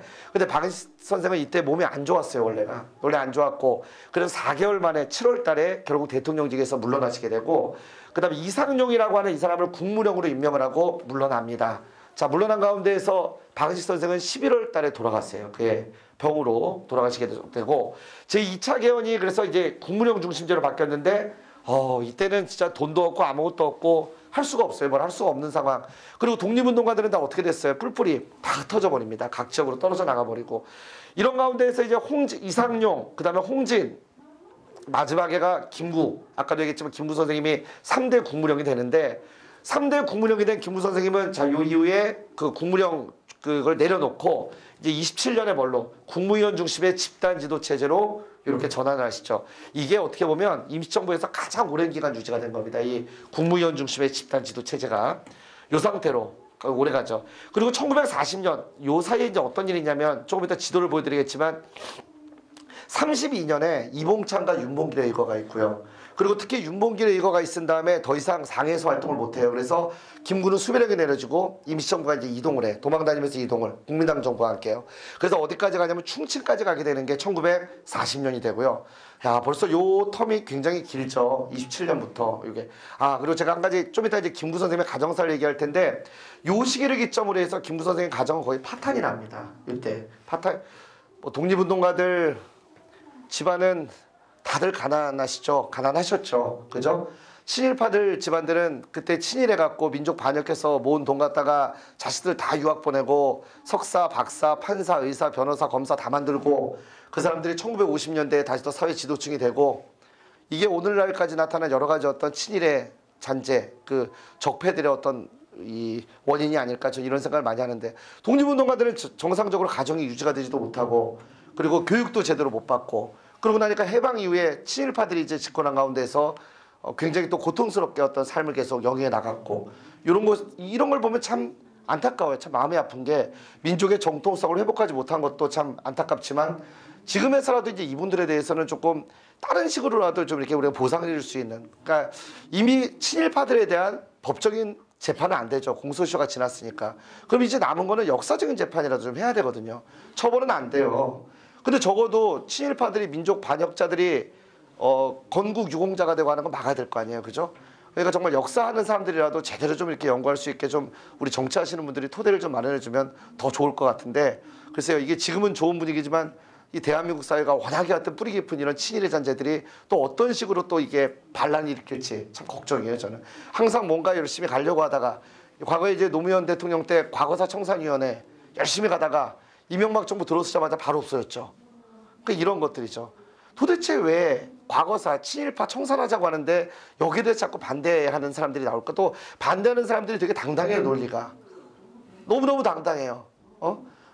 저희 역사하는 사람들 이번에 분노한 게 그 사법농단의 그거 자체에 분노한 게 아니라 뭐에 분노했냐면, 그것도 물론 심각한 문제지만 군 위안부, 강제징용자, 아니 이분들이 적어도 뭐냐면 우리나라 안에서 우리나라 사람이라면 이분들이 정말 일본 법원에다가 그 보상을 청구하거나 손해배상을 청구할 수 있게 오히려 그렇게 해야 되는 거 아닌가? 아니 어떻게 일본을 불편하게 하지 않게 하는 재판을 내려라, 이런 얘기를, 재판을 해라, 이런 얘기를 어떻게 우리나라 사람이 할 수 있는지. 나라 팔아먹는 새끼들입니다. 정말로 나쁜 놈들입니다, 이거는. 근데 그럼에도 불구하고 그들이 너무 당당하다는 거에 전 참 당황스러워요. 이게 너무나 당당하게 그런 이야기들을 하고, 그런 것들을 이제 이성이라는 단지 어떤 뭐 이성의 어떤 틀 안에서 자기들이 굉장히 합리적인 판단을 내린 거다, 어쩔 수 없는 판단이었다. 이건 참 너무나 안타까운 이야기인 것 같습니다. 어쨌건 자, 국무위원 중심의 집단지도 체제라고 하는 이게 가장 오랜 기간 유지가 되고요. 이 어려운 시기에 많은 우리 또 독립투사들이 등장을 하십니다. 1940년에 이제 주석재는 충칭에 가서, 이때는 굉장히 뭐 한국 광복군도 나오고 하니까 대한민국 임시정부가 잘 나갔던 걸로 여러분 알고 있는데 그렇지 않습니다. 충칭 혹시 가보셨나요? 가보신 분 있나요? 가보셨어요? 공기 원래 안 좋죠. 산도 많고 거기가 사실은 햇빛, 안개나 이런 게 많은 지역인데다가 햇빛도 잘 많이 이렇게 체감이 좋지가 않아요. 그래서 그 당시 기록을 보면 폐병 환자들이 되게 많았대요. 그 안에. 물론 당시에 이제 폐병이 많았기도 하지만 이 안에서 김구 선생님 큰 장남도 결국 1945년 3월에 폐병으로 거기서 죽어요. 김구 선생님이 참 위대한 건 뭐냐면 마지막에 김구 선생님 그 큰 며느리가 안중근의 조카죠. 아세요? 안미생 씨라고 해서 2007년에 돌아가셨는데, 그분은 김구 선생님의 큰아들이었던 김인의 하고 결혼을 했죠. 이 안미생 이분은 태어난 게 이제 베이징에서 태어났고, 김구 선생님 며느리입니다. 며느리인데 베이징에서 태어났고, 상해에서 중등학교를 나왔고, 홍콩에서 그 고등학교를 나오고, 그리고 대학교를 쿤밍에서, 거기서 이제 치화대하고 다 합쳐놓은 대학인데 여기를 나와서 영문과를 졸업을 해서 영어를 굉장히 잘했고요. 그 당시에 이제 충칭에 영국 대사관 여기서 근무를 하다가 김구 선생님의 큰아들 김인을 만나서 결혼을 해요. 이 안에서 결혼을 해서, 그리고 이분이 거기서 활동을 하는데 1945년 3월에 그래도 김구 선생님 큰아들이잖아. 그리고 45년이면 주석, 김구 선생님 주석. 이 당시에 만병통치약으로 알려져 있는 페니실린, 그게 이제 있었어요. 있는데 얼마 없는 거야, 그 숫자가. 그 폐병이 너무 심하고 이러니까 그 안미생 며느리가 찾아가서 김구 선생님한테, 아들이잖아요, 장남, 페니실린 하나만 달라고 그랬더니 김구 선생님이 지금 동지들, 죽어가고 있는 동지들한테도 나눠줄 페니실린이 없는데 아들이라고 어떻게 나눠주냐, 못 준다. 그래서 죽어요, 아들이. 거기서 아마 이 한이 있을 거예요. 이 한이 분명히 있을 거고, 그 안미생 씨는 그 이후에, 해방 이후에 김구 선생님이 이제 많이 모시죠. 비서 역할 하다가 1948년에 미국으로 건너가서 그리고 한 번도 돌아오시지 않아요. 그 이후에는. 그 이후에 행적에 대해서는 역사적인 행적은 좀 묘연합니다. 그리고 2007년에 돌아가신 걸로 이렇게만 알려져 있는데, 안중근의 동생이었던 안정근의 큰딸이죠. 큰딸입니다.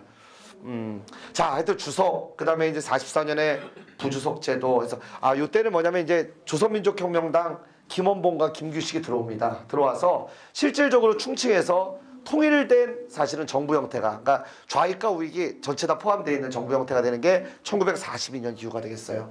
자, 임시정부에 대한 이야기 잠깐 봤고, 여기 장남인, 그 다음에 아내 최줄래. 1924년이면 저 최줄래라고 하는 김구 선생님 아내 되시는 분도 24년에 돌아가시거든요. 폐병으로. 이것도. 이분도 참 어떻게 보면 나이 차이가 13살 차이가 나요. 김구 선생님이 31살 때 18살이었을 때 결혼을 했거든요.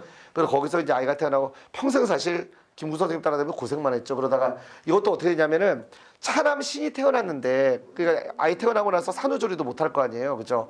근데 김구 선생님 엄마가 여기에 와갖고 수발을 그 산후조리를 좀 해줬어요. 해줬는데 그게 미안해갖고 사실은 막 물 떠놓는 게 미안해서 그때가 여기 보면 집이 아마 있을 텐데 제가 이건 맏아들 이내 모습이 이채롭다. 그러나 이런 단란했던 날들은 너무도 잠깐이다. 가정사가 안 좋았다고 그랬죠. 안 좋은 게 아니라 안 좋은 게 김구 선생님이 안 좋게 한 게 아니고 어쩔 수 없는 상황들. 이 상황에서 이게 상해에 있는 영경방 10호 2층이라고 여기가 이제 김구 선생님 살던 집인데 요때 상해에 있을 때 되게 계단이 까파르잖아요. 여기서 만삭 이제 출산한 지 얼마 안 돼서 몸도 안 좋은데 자기 시어머니가 자꾸 물을 갖고 떠놓으니까 그게 미안해 갖고 물을 기르러 나가다가 여기서 굴러요. 여기서 굴러서 골절상을 당합니다. 근데 골절상을 당해서 병원을 갔는데 거기서 폐병에 감염이 돼요. 감염이 되고 근데 이 문제는 당시에 이 상해에서는 폐병원이 고칠 수 있는 서양식 의료시설을 갖춘 병원이 사실은 그 프랑스에서 운영하는 상해 폐병원이 있었는데 그거는 프랑스 조개지 밖이라 그쪽으로 나가면 이제 바로 검거가 되거든요. 김구 선생님은 나가지가 못하는 거야. 이때 김구 선생님과 최줄레 여사는 이별을 합니다. 생이별을 하고 그리고 그 다음에 못 보죠. 24년에 바로 돌아가시니까 이때가 이제 22년이고 23년 이후에 그래서 보릉병원에서 치료를 하다 안 되니까 결국 상해 폐병원으로 갔다가 거기서 이제 돌아가시게 되는데 이분도 최줄레 무덤 남편 김구 세움 보이시나요 여기? 저기 김구 선생님 어머님이고 24년에 아이들 되게 어리잖아요. 둘 다 인하고 신. 여기 이제 장성한 아들이에요. 3부자 인신. 이거는 46년 사진. 저기 안미생 씨가 저기 나옵니다. 위에 김구의 며느리. 이걸 경교장에서 찍은 거네 보니까. 김구의 손녀 이름이 효자입니다. 이름이 인 아들이에요. 인과 안미생 사이에 태어난 아들. 아들 신. 중국 상해 임시정부청사 아마 여기는 가보신 분들이 있을 거고요. 자, 김구 선생님이 이때부터 이제 20년대 중반이 되면서부터 세 가지를 딱 결심을 해요. 첫째가 뭐냐면 그리고 요 중간에 잠깐 말씀드리면은 1925년에 아까 뭐라고 그랬어요. 임시정부는 월세도 못 내요. 운영할 수가 없는 이런 상황이 되니까 자 여기에서 김구 선생님은 결단을 내리죠. 먹을 게 없으니까요. 동지들도 먹을 게 없는데 어머니 돌아가시죠. 황해 돌아가셔서 여기서 어머니까지 굶기고 이럴 수가 없습니다. 어머니가 이제 첫째 이제 큰아들, 그러니까 둘째 아들 신만 데리고 먼저 들어가시고 나중에는 이제 큰아들 인까지 다 보내요. 그러면 김구 선생님이 여기서 어떤 생각을 하냐면 자기는 여기서 죽을지 어떨지 모르잖아요. 그럼 아비의 행적을 아들이라도 알아야 되지 않겠나 라는 생각에서 1928년부터 백범일지를 쓰기 시작하십니다. 이게 상권, 백범일지 상권. 백범일지를 나중에 여러분이 기회가 돼서 읽어보시면은 그 내용 안에 역사적 팩트와 다른 것들이 좀 많아요. 근데 그거 왜 그러냐면은 이때 김구 선생님 상태도 정상이 아니었고 아까 얘기했죠. 이걸 이끌고 가야 되는데 군자금도 없고 돈도 없고 그리고 경제적으로 뿐만 아니라 먹고 사는 문제까지도 지금 굉장히 심각한 상황이고 거기서 일본의 검속으로 자기가 어떻게 될지도 모르고 하는 상황. 그러니까 나름대로 하여튼 자기의 과거의 어떤 이야기들을 적었는데 그래서 내용적인 면에서는 사실이 아닌 것들도 좀 있습니다. 그 안에. 아니 사실은 사실인데 좀 이렇게 착오를 일으킨 부분들이 좀 있어요. 그 다음에 두 번째가 뭐냐면 독립자금을 위한 편지. 이건 어디? 미국, 그 다음에 멕시코 이런 다른 지역에 거기 살고 있는 사람들에게 독립군자금을 좀 보내달라고 하는 편지 쓰기. 마지막 참 이게 비장하죠. 같이 죽을 동지 구하기. 1931년 10월에 김구 선생님이 한인애국단이라는 단체를 조직을 합니다. 비밀 결사예요. 이봉창, 윤봉길, 최윤식 여러분이 많은 분들 그런 분들인데 이런 분들을 중심으로 한 요게 이제 백범일지 처음에 쓰신 저게 원본이고 남아있는 이거는 충칭에 있는 청사인데요. 그 임시정부 청사. 아까 상해보다 더 안 좋죠. 목조 건물이에요. 여기는 굉장히. 그래서 마지막에 그 백범일지 학원은 여기서 쓰세요. 1941년 이후에 여기에서. 그래서 그 백범일지 마지막에 쓸 때는 김구 선생님이 뭐라고 하냐면 나이도 많으시니까 그때는 임시정부는 지금은 이제 어느 정도 지원을 받아 돌아가고 있지만 나는 죽어가고 있다. 김구 선생님이 그 얘기를 하세요. 백범일지 안에서. 그래서 내가 기억에 닿는 한 더 나이가 들기 전에 이걸 완성을 해야 돼서 쓰는 거예요. 물론 완전히 완간이 된 건 해방 이후지만 여기서부터 이제 학원을 쓰기 시작하시죠. 자, 만주사변이 31년 9월에 자꾸 이게 방송 이거 유튜브 나가는 방송이라서 제가 언어를 제가 좀 자유롭게 쓰는 사람인데 갑자기 욕이 확 나올 뻔하다가 그냥 이렇게 욕을 또 못했어요. 자,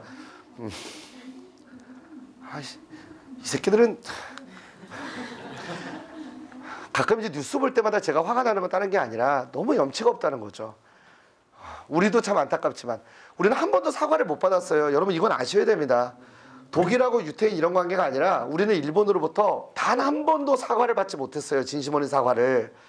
과거는 덮고 미래지향적으로 가자. 좋아요. 저도 무슨 뭐 과거의 영매인은 막 과거에 집착해야 돼 이게 아닌데 다만 단 한 번이라도 우리가 진심 어린 사과를 받고 그리고 여기에 대한 어떤 진심 어린 책임지는 모습을 보고 그러고 나서 미래를 생각을 해야지 과거에 대해서 우리가 한 번도 사과를 받지 못한 사람들이 과거는 묻지 마세요.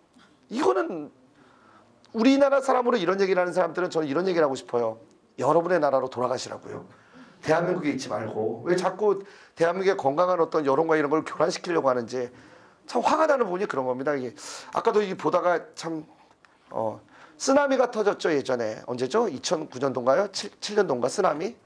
그때 참 마음 따뜻한 이면서도 안타까웠던 막 눈물이 날 뻔한 이야기가 위안부 할머니들이 돈을 모아서 구호자금을 보냈어요.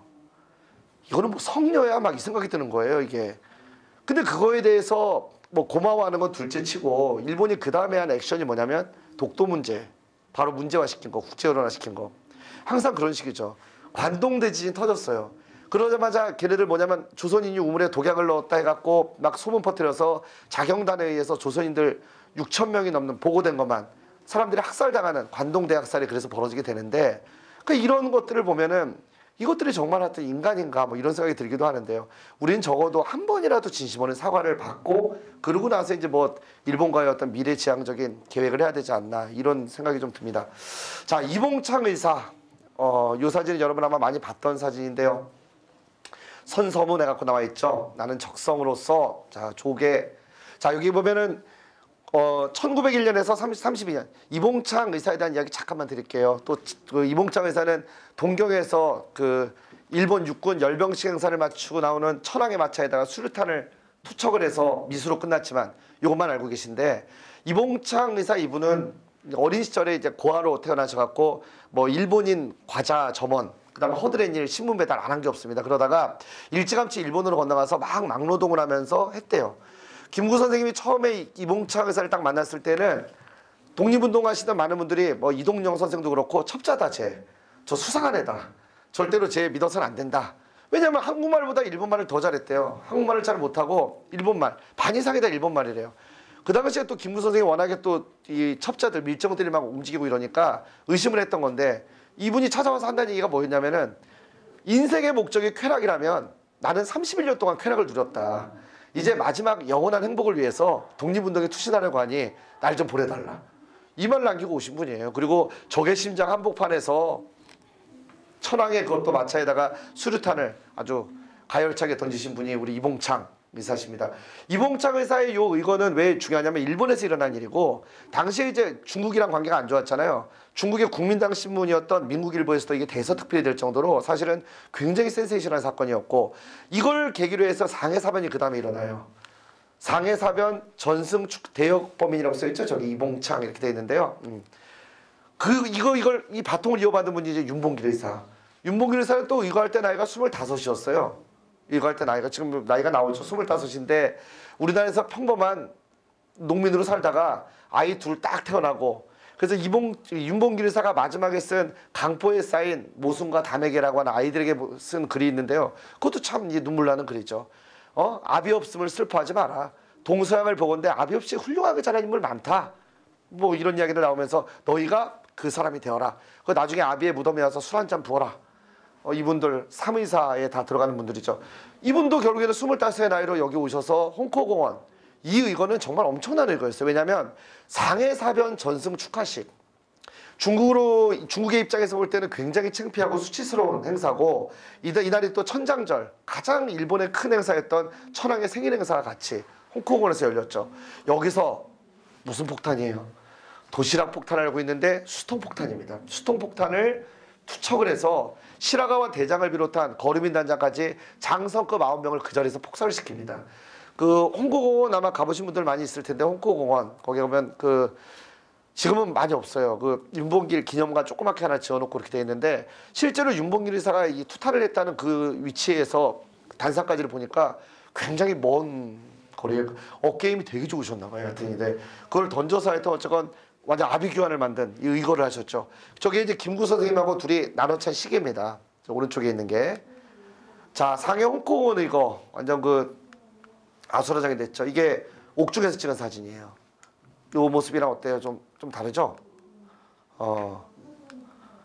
그리고 윤봉길의 순국 32년 12월에 한인의 국단원, 자 유상근, 김구, 최응식 이런 분들이 있습니다. 자, 대한민국 임시정부의 이동 경로인데요. 상해에 지금 홍콩공원 의거가 있은 다음에 더 이상 여기서 활동을 못하게 되니까 그 다음에 항주, 가항까지 갔다가 그 다음에 항주, 그리고 창사까지 거쳐서 그 다음에 광저우, 류저우, 충칭까지 이동하는 요 이동 경로. 이때부터는 뭐 국민당 정부도 계속 밀리게 되면서 국민당 정부와 함께 계속 이동을 하게 되고 충칭까지 밀리게 되는 거죠. 자, 처음에 그 저기 항주하고 상해 사이에 있는 가흥, 수륜사창, 피신처. 아마 요 배들 여러분 영화 암살에서 아마 처음에 그 김원봉 장면 나올 때 저 배들 나오죠? 같이. 밖에서는 좀 해가 졌으면 좀 집회가 끝나도 될 것 같은데 아직도 계속 하시네요. 여기 당원들인가요? 그래요? 당원들이에요? 당사 앞에서. 오늘 근데 좀 토요일이면 사람도 없을 텐데 당사에. 당사에 사람 없지 않나? 저런 거 말을 떼야 되지 않아? 아니 그냥 나 그 궁금해서 물어보는 거죠. 말을 떼야 되지 않나요? 아 그래요? 자, 아무튼 가항에서 도움을 준 중국인들과 자리한 저기 김구 선생 사진 나옵니다. 자, 임시정부 이동 시기에서 가항 35년에 거기 여기 이동영 선생도 보이네요. 여기 요 분이 그 다음에 여기 이시영 선생 여기 있습니다. 한국 광복 진선 청년 공작대. 자, 이 단체는 뭐냐면 제가 여기서 이제 자, 오늘은 좀 내용이 좀 많은데 6시 끝내야죠. 아유, 감사합니다.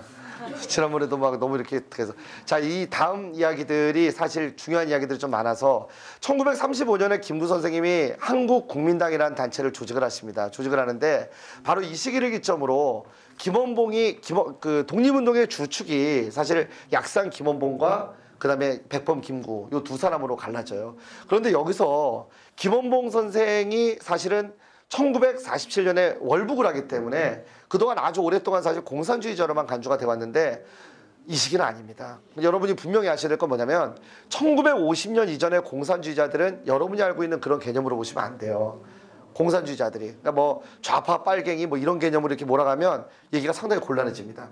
김원봉은 이 당시에 모든 지원을 국민당 정부로부터 받고 있었고 국민당 정부를 이끌고 있던 당시에 장제스는 뭐 아시는 분 아시겠지만 완전히 반공주의자예요. 만약 김원봉이 공산주의자였다면은 장제스도 뭐 정보력 있고 할 텐데 김원봉한테 돈을 지원하지 않습니다. 당시에 모든 지원금이. 그럼 결론은 김원봉은 공산주의자가 아니란 얘기죠. 사실 이 당시에는. 그럼 도대체 이 밀양 사람 김원봉이 왜 해방 이후에 월북행을 했을지, 그 월북을 결정했을지 이걸 한번 여러분이 한번 판단해 보세요. 해방 이후에 당시에 우리나라 상황이 어떤 상황이었는지, 도대체 친일파 민족반역자들이 어떤 과정을 거쳐갖고 해방 이후에도 여전히 호의호식을 하면 잘 살고 있었는지 이런 걸 생각하시면은 제가 공산주의자를 뭐 이렇게 옹호하는 발언이 아니에요. 이것도 악마의 편집을 해서 김원봉은 절적 월북은 옳았다 이런 게 아니에요. 지금 그게 또 악마의 편집해갖고 이상하게 사람 만들면 안 됩니다. 그러니까 제 말씀은 당시에 이 사람들이 정말로 열렬한 공산주의 이념을 갖고 있는 사람도 아닌데 왜 월북을 택했을까? 백남훈, 응? 저 남조선 신민당, 김원봉. 이건 한번 여러분들이 한번 생각을 해보시라는 얘기예요. 이게 저도 모르죠. 그분들의 결정이니까. 근데 그분들이 그럴 수밖에 없는 이유도 분명히 있었을 거예요. 김원봉 선생이 당시에 검거가 돼갖고 모진 고문을 당하거든. 친일 경찰한테, 노덕술한테 그 수모감, 수치감을 표현한 글이 있어요. 그리고 월북을 택해요. 그 이후에 비전이 없다. 남조선에서는 비전이 없다. 그리고 바로 이제 월북을 택하게 되는데 하여튼 그런 것들을 한번 여러분이 생각해 보시면 좋습니다. 이 광복진선이라는 요 단체는 뭐냐면은 김구 선생이 한국국민당을 중심으로 해서 그 이후에 한국광복운동 단체연합회로 이걸 발전을 시켜요. 여기에 누가 참여하냐면 조소왕 선생과 지청천 이런 분들이 참여합니다. 이 당시에 김구 선생님은 사실 약산 김원봉에 대해서 그러니까 서로 손을 잡을 동반자 대상으로 생각은 안 했던 걸로 보여요. 그 이유는 왜 그러냐면 약산 김원봉은 주변에, 그러니까 당시에 한때는 김구보다 현상금이 더 높은 적도 있는데요. 일본에 의해서 현상금이 굉장히 뭐 의열단, 여러분 잘 아는 의열단, 김구에 한인의 국단이 있다면 약산 김원봉의 의열단, 그리고 나중에는 조선 의용대라고 하는 군대까지 조직을 해서 활동을 하는데, 여기 안에 참여했던 분들 중에 사실 공산주의자들이 꽤 돼요. 최창익이라든지 뭐 이런 분들이 있는데, 김구 선생님은 이 당시에는 어쨌건 이 한계이기도 한데 굉장히 반공, 이 공산주의자들에 대해서 굉장히 부정적이었고요. 이들과 이제 같이 하는 거에 대해서 김구 선생님은 이 공산주의자들이 자신들의 다른 목적을 위해서 활동을 하고 있다라고 생각을 하시면 강했어요, 이때는. 그래서 이 광복진서는 뭐냐면 민족주의 우파 계열을 중심으로 해서 조직이 된 그 공작대, 청년공작대가 되겠습니다. 자, 충칭으로 갔어요. 1940년에 이제 국민당 정부와, 중국 국민당 정부와 함께 5월에는 한국 독립당이 결성이 되고, 여기 주석직을 이제 김구가 맡게 됩니다. 드디어. 그리고 한국 광복군이 9월 달에 이제 창설이 되는데, 여기 주석 선출은 이제 10월 달이고요. 여기 한국 광복군. 한국 광복군은 중국 국민당의 철저한 좀 통제를 받았습니다. 그래서 초창기에는 활동하기가 상당히 어려웠어요. 한국 광복군 행동준승 국외항이라고 하는 이게 걸려갖고 무기나 이런 것들을 지원해주는 대신에 모든 어떤 군사활동에는 제약이 따랐어요. 그래서 한국 광복군이 여러분이 생각하는 것처럼 그렇게 독자적인 어떤 훈련을 담당하고 우리가 작전할 수 있는 그런 상황은 안 됐다는 거죠. 자, 밑에 보면 41년에 대한민국 건국강령. 중요하죠. 왜냐하면 조소왕 선생이 당시에 그 삼민주의, 중국의 삼민주의를 바탕으로 해서 우리도 이제 삼균주의라고 하는 거, 이걸 내세웁니다.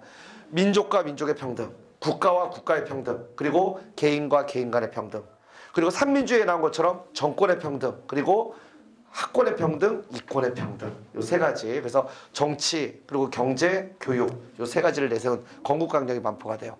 자, 41년 12월에 일본에 선전포고를 하게 되고요. 대일 선전포고. 자, 우리 그래도 이렇게 보여도 우리 한국광복군은 연합군의 일원으로 참전을 했습니다. 독일에 대해서, 자, 일본에 대해서 선전포고를 하고요. 그러고 활동을 해요. 1942년에 조선의용대 충칭문대, 이건 누가 이끌던? 김원봉이 이끌던 부대, 아까 얘기했던 요 부대가 42년에 한국광복군으로 편입이 되면서 한국광복군은 더 강해지죠. 그리고 원래 한국광복군의 총사령이 지청천, 좀 이따 한번 사진으로 하면 보시게 될 텐데, 그리고 제1지대장이 이범석이었는데요. 이제 김원봉 부대가 들어오면서 이 안에 합류가 되면서 총사령은 지청천, 그리고 제1지대장 군무부장 김원봉, 제2지대장 이범석, 이렇게 구성이 됩니다. 구성이 돼서 운영이 되죠. 1944년에는 임시정부 주석으로 재선. 이때는요, 임시정부가 주석, 부주석제가 되면서 조선의용대와 함께 돌아왔던 김규식 선생, 나중에 김구 선생과 함께하는 김구가 주석, 김규식이 부주석, 이렇게 됩니다. 그러면서 정부가 다시 또 주석, 김구를 중심으로 재편이 되고, 아까 왜 김원봉 주변에 공산주의자들이 많다고 그랬잖아요. 이들이 이때 이제 합류하게 되면서 좌우 연합정부, 이걸로 확대가 됩니다. 그래서 임시정부의 어떤 주요 자리에, 자, 민족주의자들 뿐만 아니라 공산주의념을 갖고 있는 사람도 들어가요. 같이 참여를 하죠. 1944년, 45년 이때에는 김구 선생님이 갑자기 좀 생각이 바뀝니다. 왜냐하면 당시에 화북지방, 타이양산이라고 하는, 거기도 나중에 기회 되면 한번 가보세요. 정말 산들이 이렇게 쭉 있는 데인데, 연안이라고 해서 들어보셨을 거예요. 그 공산당 대장정 했던 곳인데, 그 안에 그쪽 일대 화북지방에 김두봉을 중심으로 한 북한의 한글 정책 만드신 분이에요. 김두봉, 부수상, 북한에서 했던 김두봉을 중심으로 하는 저기 조선 독립동맹이라는 부대가, 그 단체가 있었는데, 건국준비단체가. 김구 선생님은 1944년에 거기랑도 손을 잡으려고 했고요. 요거는 공식적으로 알려지진 않은 거지만 김일성도 끌어들이려고 그랬어요. 사실 마지막에는. 그래서 김구 선생님이 몇몇 시기가 있습니다. 그러니까 요 시기하고, 그 다음에 이제 해방 이후에는 좀 색깔이 좀 바뀌어요. 그 다음에 바뀌다가 나중에 또 이제 남북협상 추진할 때는 다시 또 좌우 같이 합작 이런 걸 시도하기도 하죠. 자, 어쨌건 여기에 한국광복군의 OSS 승인, OSS는 CIA의 전신이에요. 그래서 국내 침투작전 이걸 준비하기도 하고, 국내 진공작전을 합의하기도 하고요. 이게 충칭에 있는 임시정부. 삼균주의, 개인과 개인 간, 민족과 민족 간, 국가와 국가 간, 정권, 이권, 학권의 평등. 자, 이게 우리 건국강령에 처음에 명기가 되어 있는 겁니다. 1941년에, 지금은 2018년. 참 이런 이념들이 잘만 됐다면은 몇 년이 지났어요? 41년부터 계산하면은 지금 77년이죠. 이쯤은 이제 좀 그 정치와 경제와 교육의 평등이 좀 이루어질 만한데, 대한민국에서 삼균주의. 자, 요 밑에 나와 있는 요거는 우리는 전민족적으로 단결하여 조국의 독립주권을 쟁취할 혁명 시기에 있는 것이요. 혁명이란 약한 힘으로서 강한 힘을 물리치기 위한 싸움이니만큼 난관이 허다하다. 그러나 혁명자란 인류 사회의 정의와 철석 같은 신념을 실현시키기 위하여 최후의 목표를 달성할 때까지 계속 투쟁할 뿐임을 알아야 한다. 저는 이 말 되게 좋아해요. 혁명자란 결국 정의와 철석 같은 자기의 신념을 실현하기 위해서 이게 할 수 있다 할 수 없다가 아니라 마지막까지 최후의 목표를 달성할 때까지 그저 계속 투쟁할 뿐이다. 마지막까지 옳다고 생각하는 걸 위해서 자기를 희생할 수 있는 정신과 열정이 있어야 돼요. 사실 이런 분들이 또 내일 여러분들이 배우시게 될 또 김대중, 노무현 이런 분들이 되겠죠. 혁명자는 언제나 낙관적인 태도와 환경에서 그냥 생활할 뿐이다. 언제나 자기 마음가짐을 잡고 충칭의식에 많이 늙으셨죠 이제. 아까의 젊은 그 모습이 아니라 좀. 그 다음에 여기 한국광복군 총사령부 성립전례식. 여기 계신 분이 요분이 지청천이에요. 총사령 지청선 지청천. 이범석 다 보이네요. 이시영 선생은 또 많이 늙으셨어요. 여기 밑에 보이시는데. 자 이런 것도 했어요. 한국광복군 영문약자. 기아 자동차가 아니고요. 뭘까요 이거는? 코리아 인디펜던 그 다음에 아미 이렇게 되겠죠. 그래서 이런 것도 하셨어요. 영문약자.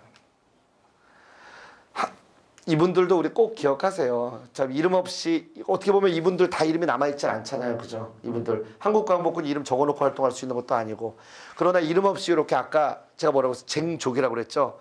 이렇게 하신 분들이 있게 오늘날 여러분들이 있는 겁니다. 이분들도 결코 이제 우리가 간과해서 봐서는 안 되고 주목해서 보셔야 될 분들이에요. 한국광복군 직무 제3문처 위원한송 기념회 갖고 아유 이시영 선생님은 되게 많이 늙었어요 지금 여기 제일 위에 여기 이범석 장군도 보이네요. 청천 이범석 다 보이고. 자 대한민국 제33회 의정원 의원 일동 여기도 자 사진들 요거는 좀 넘어가겠습니다. 저기 도노반 있네 제 OSS 저기 대장 도노반. 저 새끼들 죄송합니다. 또 욕할 뻔했어요. 나중에 결국 배신을 했죠. 그러니까 미군정 시작되면서 배신을 해서 결국 이 당시에 우리나라의 첩보조로 들어갔던 그러니까 OSS 일원으로 국내 침투작전 들어갔던 분들은 나중에 포로로 체포가 됐는데 이분들은 소속이 없는 거예요. 이게 어디 드라마나 한번 다뤄진 것 같은데 뭐 있지 않나요? 이런 비슷한? 제가 사실 드라마를 잘 안 봐서 근데 예전에 한번 본 것 같아서 그런데 요분들은 어쨌건 그 침투조로 들어갔던 OSS 일원으로 들어갔던 분들은 나중에 오히려 포로 신분이 냅니다.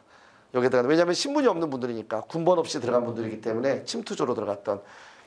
자 어제 국내 진공작전 협의회 모습 이렇게 돼 있어요. 뒤 지청천 장관도 보이네요. 한국광복군 제2지대 대원과 OSS 대원들 제2지대 이범석 장군 있고요. 가운데 하여튼 여기 계신 분 중에 한 분이 저랑 외가 쪽 측계 분이 계세요. 그냥 그렇게 말고 계세요. 자, 아니 저희 외할아버지가 계세요 여기. 한국광복군 국내 진입작전도가 이렇게 있습니다. 이렇게 넘어가는. 대한민국 입성국 한국기념 45년 11월에 자 미군정이 1945년 9월 8일 날 시작이 돼요. 그 하지 중장 아놀드 소장에 의해서 미군정은 우리나라에 들어오자마자 사실 그 직전에 우리는 나름대로 이제 여운형을 중심으로 조선 건준위에서 정부를 미리 수립해 놓으면 미군정이 들어와서 인정해 주겠지 라고 하는 어떤 낙관적인 생각을 갖고 인민공화국이라는 정부 수립을 선포합니다. 9월 6일 날. 그러나 미군정은 들어오자마자 인민공화국도 인정하지 않고 대한민국 임시정부도 인정하지 않았어요. 임시정부는 45년 11월 그리고 12월에 걸쳐서 2차에 나눠서 들어오게 되는데 우리나라에 입국을 하는데 정부 요인 자격이 아니라 들어올 때는 이렇게 들어왔지만 요인 자격이 아니라 개인 자격으로 들어옵니다. 그러니까 이분들의 어떤 독립운동을 위한 어떤 활동이나 이런 거는 결국 미군정에 의해서 아무것도 인정받지 못했어요. 개인 자격으로 입국을 하시게 되고 한국기념 이거는 충칭에 있는 임시정부 청사입니다. 그 이후에 자 중국국민당의 대한민국 입정부 송별원 이거 사진만 그냥 보시고요. 시간이 없으니까 이거 들어오시게 되는 상해 강만비행장 귀국기념 자 이런 사진만 그냥 보시죠. 또 질문도 받아야 되는데 자 시민 이거 임시정부 황국 축하 시민행진입니다. 45년 12월에 자 그리고 요 이야기를 제가 드리려고 사실 이게 더 중요한 이야기인 것 같아서 제가 앞에 막 넘어왔는데요. 윤복일 의사 6월 수습 3회사 여러분 윤복일 의사의 묘역이 어디 있죠?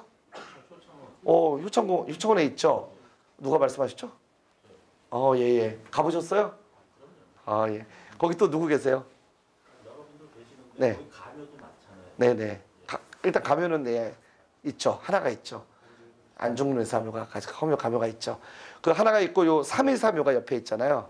예예. 백정기 의사하고 이봉창, 윤봉길 의사 묘기 있어요. 근데 거기 가서 어떻게 좀 이렇게 참배하시면서 느낌이 저 갔을 때는 요즘에는 잘 돼 있는데 네네. 그 연식이 있다 보니까 네네. 언제 가셨어요?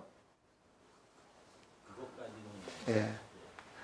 여러분 거기에 가서 왜 거기에 효창운동장이 있고 왜 거기에 그 대한노인의 본부가 있고 그거 좀 이해가 안 되지 않으세요?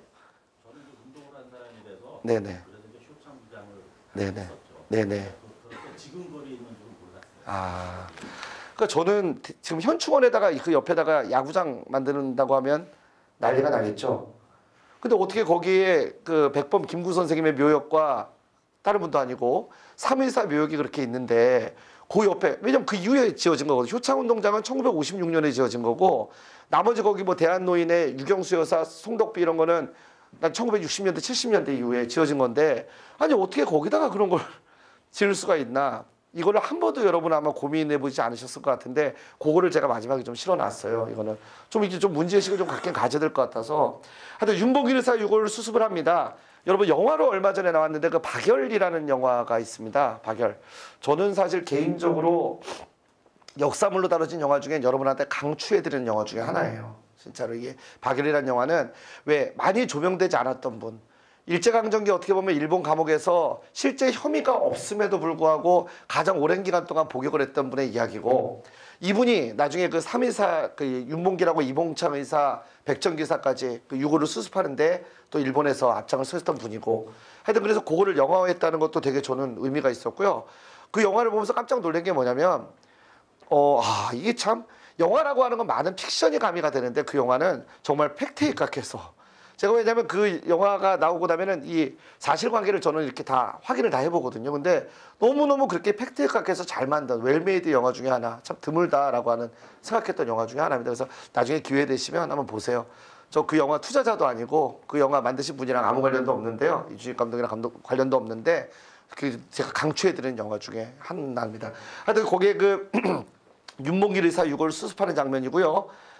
생가 방문 그리고 백정기 의사. 백정기 의사는 제가 여러분 잘 모를까봐 챕터를 이렇게 마련해놨어요. 결국에는 상해에서 주중 일본 대사 암살을 시도하다가 남한인 청년연맹이라는 걸 창립을 해서 30년대 활동을 하다가 무기징역 복역 중에 일본 감옥에서 돌아가시게 되는데 일본 감옥에서 돌아가신 분들은 윤동주 시인도 그렇지만 여기서 이상한 주사들을 그렇게 맞았대요. 이게 그러니까 주사를 맞았는데 그게 일본에서 그 기록에 남긴 거는 건강, 영양 그걸 방지하기 위한 주사라고 하는데 그게 아닌 듯해요. 왜냐면 그걸 맞고 뭐 환청 이런 것들에 대한 기록들도 많고 그리고 이렇게 앓다가 돌아가시거든요. 근데 이분도 감옥에서 돌아가시게 됩니다. 일본에서 백정기 의사. 그 아까 효창원에 있는 그 청원에 있는 그 3의사 중에 한 분이에요. 3의사 유해 모시고 돌아오는 김구 오른쪽에 3.14 국민장 효창원에서 46년 7월 이렇게 묘역 참배가 있습니다. 지금의 모습은 이렇게 돼 있어요. 여기 비석이 하나 없죠? 여기만 이렇게 있고 그죠? 3.14 묘하고 안중근의 묘. 안중근의 묘는 영원히 아마 저렇게 남아있을 가능성이 큽니다. 그 많은 노력들을 기울였어요. 근데 여순 감옥에서 마지막에 시신을 거의 유기했던 걸로 보입니다. 예. 기록도 지금 없고요. 예. 자. 여기 효천 독립선열 묘역이라고 하는 책을 보세요.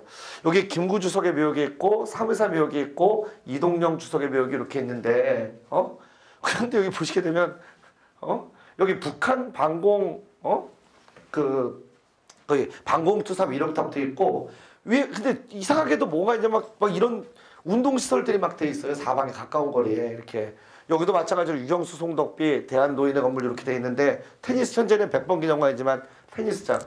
근데 요거는 1950년대까지도 김구 선생님에 대해서 언급을 못했습니다. 여러분 이거 잘 모르시죠? 1950년대 그러니까 한국 독립당 출신들이 1945년 이후에도 그렇지만 사실은 1949년에 여러분 혹시 아는 학생님들도 계실 거예요.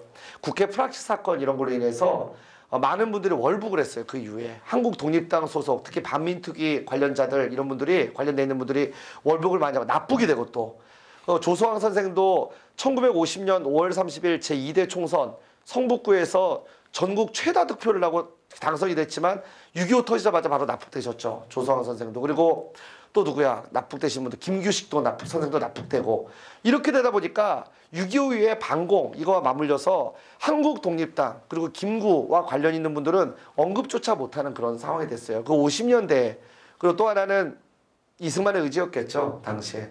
그렇지 않겠어요? 50년대는 이승만이 마음만 먹으면 뭘이라도 할 수 있는 뭐 이런 시대였으니까 그 시기를 기점으로 해서 효창공원이 이렇게 훼손되어 갔습니다. 그리고 그 바통을 이어받은 또 박정희 정부 때 또 역시 또 훼손이 됐고요. 물론 박정희 정부는 좀 달라요. 김구를 재평가했습니다.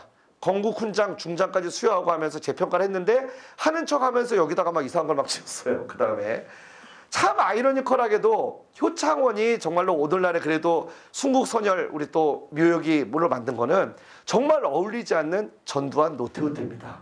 희한하죠. 그때를 기점으로 해서 자 여기 있으신 분들이에요. 여기 차리석 이분은 비서부장을 하셨던 분이고 조성환 국무부장 계시네요. 그죠?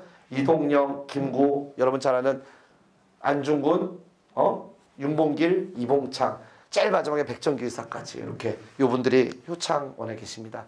효창원의 역사를 한번 이렇게 정리해봤어요. 원래는 정조의 아들이었던 문효세자, 그 다음에 문효세자의 엄마였던 의빈성 씨.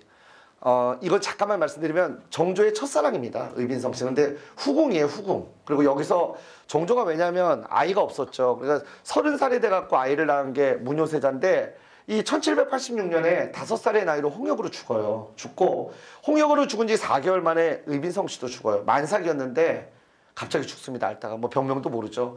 그래서 정조가 친히 여기를 몇 번이나 왔다 갔다 하면서 여기가 수풀이 있었대요. 여우도 사는 수풀이 있는 여기다가 이제 효창원 이걸로 만든 거죠. 그리고 순조의 후궁과 그의 소생, 그러니까 왕묘는 아니고 후궁들과 왕자들의 어떤 소생들을 여기다가 이제 묘를 만든 거죠. 고종은 이걸 이제 효창묘를 효창원으로 격상을 시켰고요. 원래 원자는 왕묘에 붙이는 거긴 한데 여기다 효창원으로 격상을 시켰고, 그 다음에 여기 1894년에는 청일전쟁 당시에 일본군의 야영지, 용산이 참 가슴 아픈 지역이죠. 여기서 가깝긴 하지만 청일전쟁 때는 일본의 야영지, 그 다음에 미국이 또 오랫동안 요 용산을 또 지배했었죠. 사실 지배란 표현은 사실적 지배, 그러니까 거기에 대해서 우리가 어떻게 보면은 우리의 어떤 주권이 완전하게 미치지 못하는 지역이었잖아요. 많은 어떤 지역 자체가 참 아픔의 지역이기도 합니다. 하여튼 용산 일대를 군사기지화했고 일제가 러일 전쟁 이후에 1921년에 여기다 골프장을 만들었어요. 이 새끼들이 여기다가 옆에다가. 그리고 이거 방해된다고 24년에는요 하여튼 공원계획 설립을 하고, 그 다음에 여기 있는 걸 다 이장을 시켰죠. 저 위에 가면 서울릉, 서삼릉 있는데 그쪽으로 다 이장을 시켜버렸어요. 이게 지금 그래서 묘역이 없는 겁니다. 일제 효창원을 효창공원이라 돼 있네. 공원으로 변경을 했고, 일제 충녕원을 세우기 위해서 효창원을 다 이장을 시켰죠. 서삼릉으로 이장. 서삼릉은 원래 왕의 무덤, 왕비의 무덤 있는 곳이에요. 거기에는 후궁이나 원래 왕자의 묘가 가면 안 됩니다. 그러니까 그만큼 그것도 훼손시킨다는 그런 목적도 있었던 거죠. 이렇게 해서 44년까지. 그 중간에 효창묘라고 나오죠. 점 찍혀 있는데. 골프장 24년에 능이 버젓이 있는데 거기다가 일제강점기 효창원의 모습입니다. 서삼릉 효창 44년에 이전한데 효창운동장 기공식 56년에 결정이 되고 59년에 여기서 뭐 아시아 친선 축구대회 한다고 그래갖고 이렇게 만들었어요. 저 보세요. 위에 보이시죠? 위에서부터 김구묘역부터 해서 사무사묘역, 이동영묘역 다 보입니다. 이거는 46년에 김우수의 홍릉참배고요. 자, 이제 이거는 해방공간 이후에, 자, 해방공간은 1945년 모스크바 3상회의를 통해서 신탁통치, 미영중소 4개국이, 미국과 영국이 남한을, 중국과 소련이 북한을 신탁통치할 걸 결정을 하고요.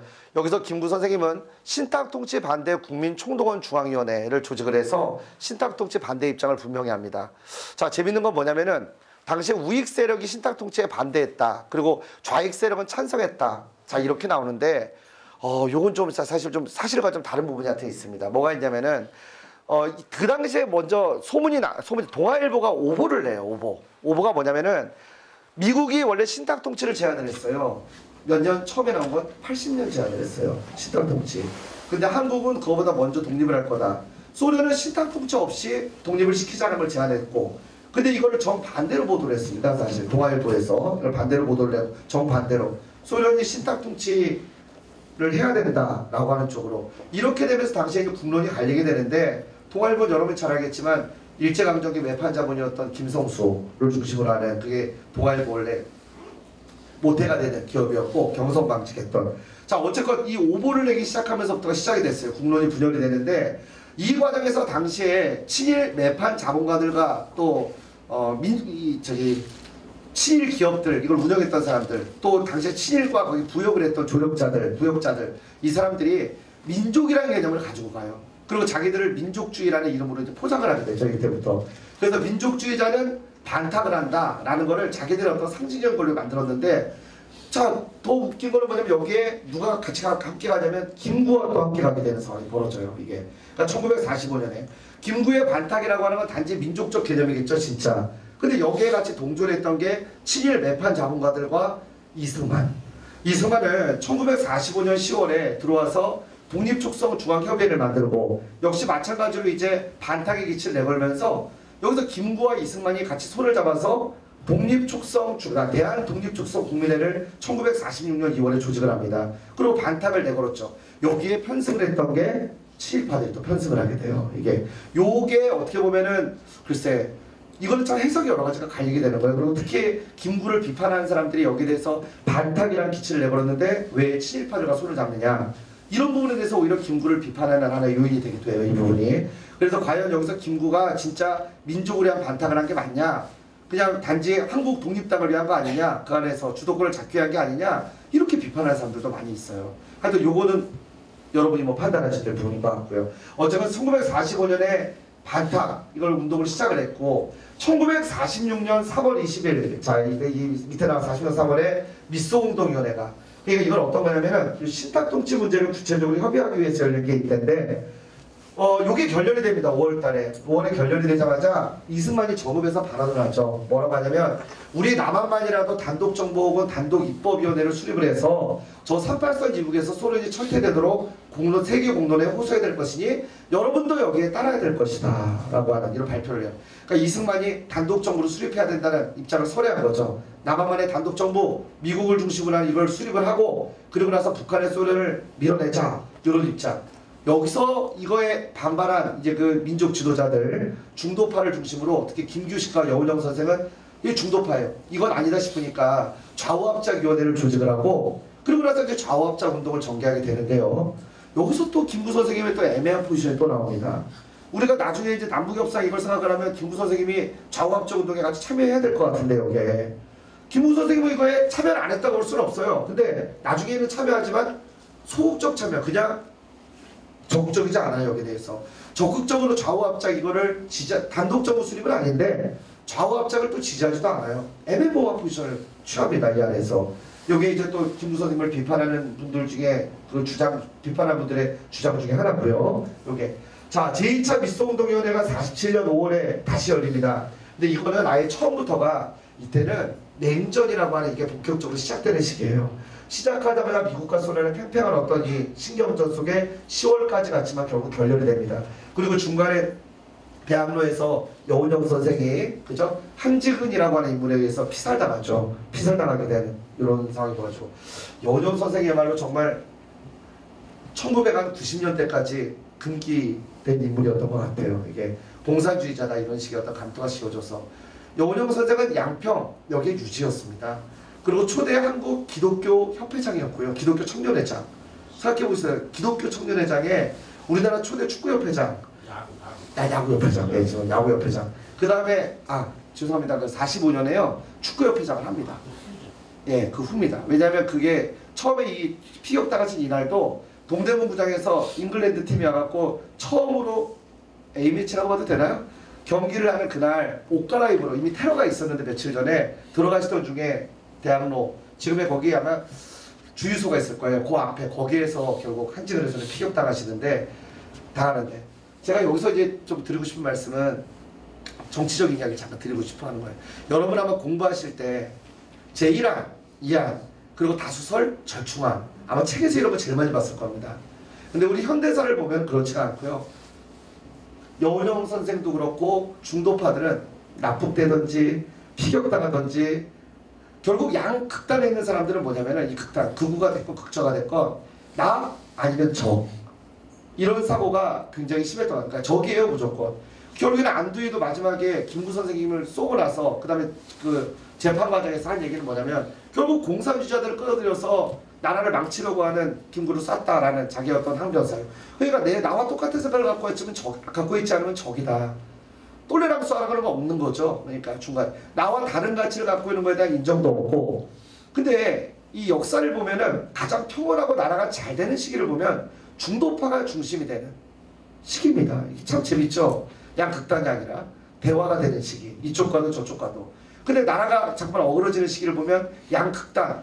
전 지금이 또 그런 시기가 아닌가 싶어요. 극단으로 가서 사실이 아닌 뉴스를 풀어대고 그리고 그런 것들을 믿고 사실 아닌 걸 알면서도 믿는 거예요. 왜냐면 나의 신념과 나와 같이 하는 사람들의 결속을 위해서 망발들 막 하고 정치하시는 분들은 그죠? 그러니까 이런 걸로서 자기 어떤 표식을 모으는 거예요. 그냥 계속. 이들이 바보예요? 바보 아니잖아요.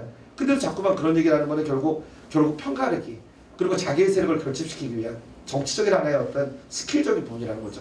이때도 마찬가지. 이때는 근데 그냥 스킬의 문제가 아니라 중도파들이 이렇게 제거되는 거예요. 이렇게 이런 식으로 베리사라고 하는 단체에 의해서. 자, 여운형 피격.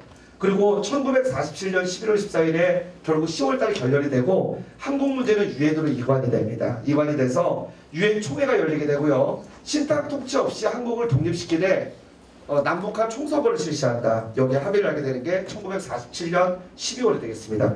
그리고 48년 1월 달에 유엔 한국임시연단이 파견이 되는데 북한은 이제 소련의 거절로 입국이 거절당하고 남한만 들어오게 되죠. 그리고 여기 이제 남한만의 단독 선거가 2월 달에 유엔 소총에서 결정이 나요.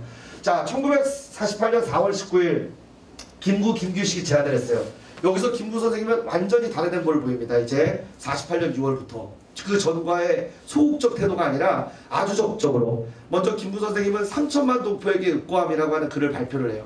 2월 11일 날 먼저 발표를 했고 2월 13일, 6일 날 또 발표를 합니다. 유엔을 압박하기 위한 거죠. 자, 여기서 제가 마지막에 설명드릴 게 뭐냐면 미국의 입장. 미국은 그러면 처음에 미국은 김구를 되게 좋아했어요. 왜냐하면 자기들과 같이 했던 경력도 있고 그리고 미국을 잘 알고 그리고 또 하나는 김구를 앞세우게 되면 김구를 잘만 이용하면 미군정을 참 원활하게 할 수 있겠다. 신당 통치를 반대하게 되는 그 시점부터 김구가 틀어지기 시작을 했고요. 이때는 완전히 미국 입장에서는 김구는 위험이 물러간 주가 돼요. 오늘날 김구에 대한 부정적인 평가 많은 부분이 바로 여기에서 만들어진 겁니다. 정확히 말씀드리면은 마지막에 제가 정리할 때 말씀을 드릴 텐데 어쨌건 자, 이 단독 선거 결정이 다자마자 김구는 2월 11일 날 먼저 3천만 동포에게 읍고함이라는 글을 발표합니다. 내가 38도선을 베고 쓰러질지언정 일신의 안위를 위해서 단독 정부를 수립하는 데에는 절대 협력하지 않겠다. 조기 재단에 나를 필요로 한다면 언제라도 재단에 바치겠다. 더 이상 나는 다시 원점으로 돌아갔어요. 김구는. 그리고 제안을 합니다. 북에다가 김일성, 김두봉이 받아들이게 되면서 남북재정당 사회단체 6개가 열리게 되죠. 여기서 이때 같이 올라간 분이 또 누구냐면 조소왕. 이분도 같이 올라갔죠. 자, 그리고 여기에서 남북협상을 했고요. 자, 이거는 뭐야? 단독 정부를 수립하는 데 참여하지 않는다. 그리고 소련과 미군의 동시철수, 양군의 동시철수 이런 거에 합의를 다 했죠. 그리고 5월 10일 날 남한의 단독 선거 여기에는 이분들은 참여하지 않습니다. 8월 15일 간접선거에 의해서 이승만을 대통령으로 이승을 부통령으로 해서 정부가 수립이 되고요. 9월 9일 날 북한에 이제 정부가 수립이 됩니다. 조선민주주의인민공화국 이제 분단의 초석이 놓여진 거죠. 그리고 9월 20일 반민족행위처벌법이 공포가 되지만 이거는 지난 시간 강좌에서 계속 이어지는 파트인데 지난 시간에 제가 말씀드린 것처럼 결국 이승만 정부의 비협조와 그리고 친일파들의 착동으로 경무대에서 반민특위를 습격하는 사건이 벌어지고 하면서 친일파는 청사는 좌절된 채로 끝나게 되죠. 49년 1월에 반민특위 활동의 시작. 그리고 이게 1년도 못 가요. 8월 31일까지 가니까. 6월 6일 날 바로 서울시경 기마경찰이 반민특위를 습격을 해서 특경 강제 행사를 시켰죠. 여기. 그리고 자 6월 26일 바로 경교장에서 안두희에서 김구 선생님이 명을 달리하시게 되죠. 이제 이 안두희가 처음에 왔을 때는 뭐라고 하냐, 포병장교, 포병사령부 장교였어요. 대위였습니다. 찾아와서 김구 선생님의 인사를 드리러 왔다. 김구 선생님 서해 북글 쓰고 있는데 들어와서, 그리고 한국독립당 당원증을 보여줬대요. 그게 지금도 이제 사진이 남아있긴 한데, 여기 제가 실었나는 모르겠는데 안 실어놨을 거야 아마. 자, 이거 시당통치 반대고 그랬는데, 그래서 사실 경원들이 좀 불철저했던 거예요. 경원들은 그 당시만 해도 그냥 인사드리러 왔다. 그리고 김구 선생님이 한번 들어오라 그래라. 군인이 갑자기 왔으니까. 그리고 총을 허리에다 차고 있었는데 그거를 왜 그냥 들여보냈냐라고 많이 비판하는데, 군인이니까, 군인 신분이니까 그냥 들어왔던 것 같아요. 그리고 들어오자마자 먹을 가나도 되겠으니까 그렇게 하시게 바로 총을 빼갖고 거기서 쐈고, 이 볼과 이제 그 흉부죠 여기하고 해서 결국 김구 선생님이 총소리가 나고 올라가 보니까 바로 이제 돌아가셨고, 거기서 현장에 돌아가셨고, 그리고 그 경호원들에서 체포가 돼서 넘겼지만 안두희는 종신형을 선고를 받았거든요. 근데 정확히 석 달 만에 15년형으로 감형이 됐고, 그리고 6.25 때 형 집행 정지로 출소가 돼서 오히려 6.25 중간에 소령으로 승진을 합니다. 그리고 1953년에 안두희는 사면이 돼요. 군인으로서 사면이. 가슴 아픈 현대사를 지금 말씀을 드리는 겁니다. 그 배우는 지금도 모르죠. 안두희는 94년에 백범 암살, 거기에 대한 진상조사위원회가 구성이 되고 안두희를 증인으로 채택을 해서 왔는데도 불구하고 끝까지 안두희는 입을 열지 않았어요. 마지막까지. 역사의 죄인이 되는 거는 입을 열지 않는 것도 죄인이 됩니다. 결국 자기가 역사에서 큰 어떤 책임을 지고 있는 그 중심에 있었던 인물이라면 후대 사람들을 위해서라도 진실을 밝힐 의무는 있는 거예요. 거짓말을 해서 거짓말이 아니라 말하지 않는, 함구하는 것도 거짓말이 될 수 있다는 거죠. 때로는. 역사의 마지막에 어떤 정말 책임을, 그래도 최소한의 어떤 책임이 있다면 안두희는 그 이후에, 그리고 1960년대에는 도망 다녀요. 아예 이름까지 바꾸고 도망 다닙니다. 1965년인가요? 65년에 곽태영이라는 분이 젊은 청, 그러니까 김구가 암살될 때 초등학교 6학년이었던 곽태영이 그때부터 생각을 했대요. 저 새끼를 잡아서 죽이겠다 생각을 해갖고 급습을 합니다. 12월 20일이라 급습을 해서 안두희를 발견하자마자 네가 김구 암살범이지 하자마자 돌아보자마자 가서 칼로 찔러서 죽은 줄 알았는데, 그리고 곽태영은 바로 검거가 됐죠. 근데 두 번의 수술 끝에 살아났어요. 안두희가 또 살아났고 자기는 죽은 줄 알았는데, 그리고 곽태영 이분은 근데 또 집행유예로 풀려납니다. 그 120만 명이 청원운동을 벌여갖고 민족의 어떤 이 어를 백범을 쏜 이 사람을 살해했다 해서. 또 밖에서는 또 버스기사 분이 1996년에 결국 정의봉 가져가서 안두희를 살해했죠. 그죠? 안두희 결국 죗값을 받아야 되는 건 맞는 것 같아요. 근데 마지막에 그 죗값을 받더라도 그거는 좀 진실 앞에서 조금만 솔직했더라면 그런 또 약간 비참한 최후는 맞이하지 않지 않았을까, 이런 생각이 듭니다. 참 이 현대사에서 아픈 순간이에요, 사실. 참 이 부분들을 설명하면서 참 저도 이제 참 그 마음이 아픈 거는, 현대사에서 이런 것들이 사실 뭐 역사의 가정은 없습니다. 바뀔 수 없는 거니까. 근데 현대사에서 있었던 이런 일들이 지금의 어떤 모습, 이게 만들어지기 위한 어떤 하나의 진짜 짜여진 각본 같은, 그러니까 이런 것들이 아니었다면, 이런 것이 아니었다면, 이런 안타까운 순간들이 정말 어떻게 보면 후대 역사가 될 결과론적으로 평가할 때는 정말 어떻게 이런 결정들만 내려가면서 왔을까. 물론 그럼에도 불구하고 역사는 발전해 왔지만, 역사는 큰 틀은 발전합니다. 근데 순간순간은 우리가 원하지 않았던 방향으로 갔던 것들이 너무나 많았던 것 같아요. 그런 게 너무 안타깝고, 우리 민족이 뭐 결국엔 앞으로 또 역사하는 사람들이 여러분들이 짊어져야 될 과제가 아닌가 싶습니다. 자, 이거는 객번기구와 이승만 47년에 자, 이번 사진을 한번 쭉 보세요. 여기 저기 또 보이시네요. 유엔 한국임시연단회가 48년 사진들. 자, 요거 백범어록에서 나는 조국을 분할하는 남한의 단선도 북한의 인민공화국도 반대한다.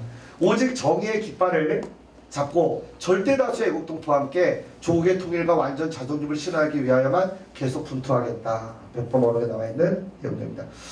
유엔 한국임시연단과 함께 요거죠. 아까 마지막에 3천만 동포에게 구함. 한국이 있어야 한국 사람도 있고, 한국 사람이 있고야 민주주의도 공산주의도 또 무슨 단체도 있을 수 있는 것이다. 그러면 우리의 자주독립적 통일정부를 수립하는 이때에 있어 어찌 개인이나 자기 집단의 사리사욕에 당하여 국가민족의 백년대계를 그르칠 자가 있으랴. 마음속에 38도선이 무너지고야 땅 위에 38도선도 철폐될 수 있다. 현실에 있어서 나의 유일한 염원은 3천만 동포와 손을 잡고 통일된 조국의 달성을 위하여 함께 노력하는 것뿐이다. 나는 통일된 조국을 건설하려다 38선을 메고 쓰러질지언정 일신의 구차한 안위를 위하여 단독 정부를 세우는 절대 협력하지 아니하겠다.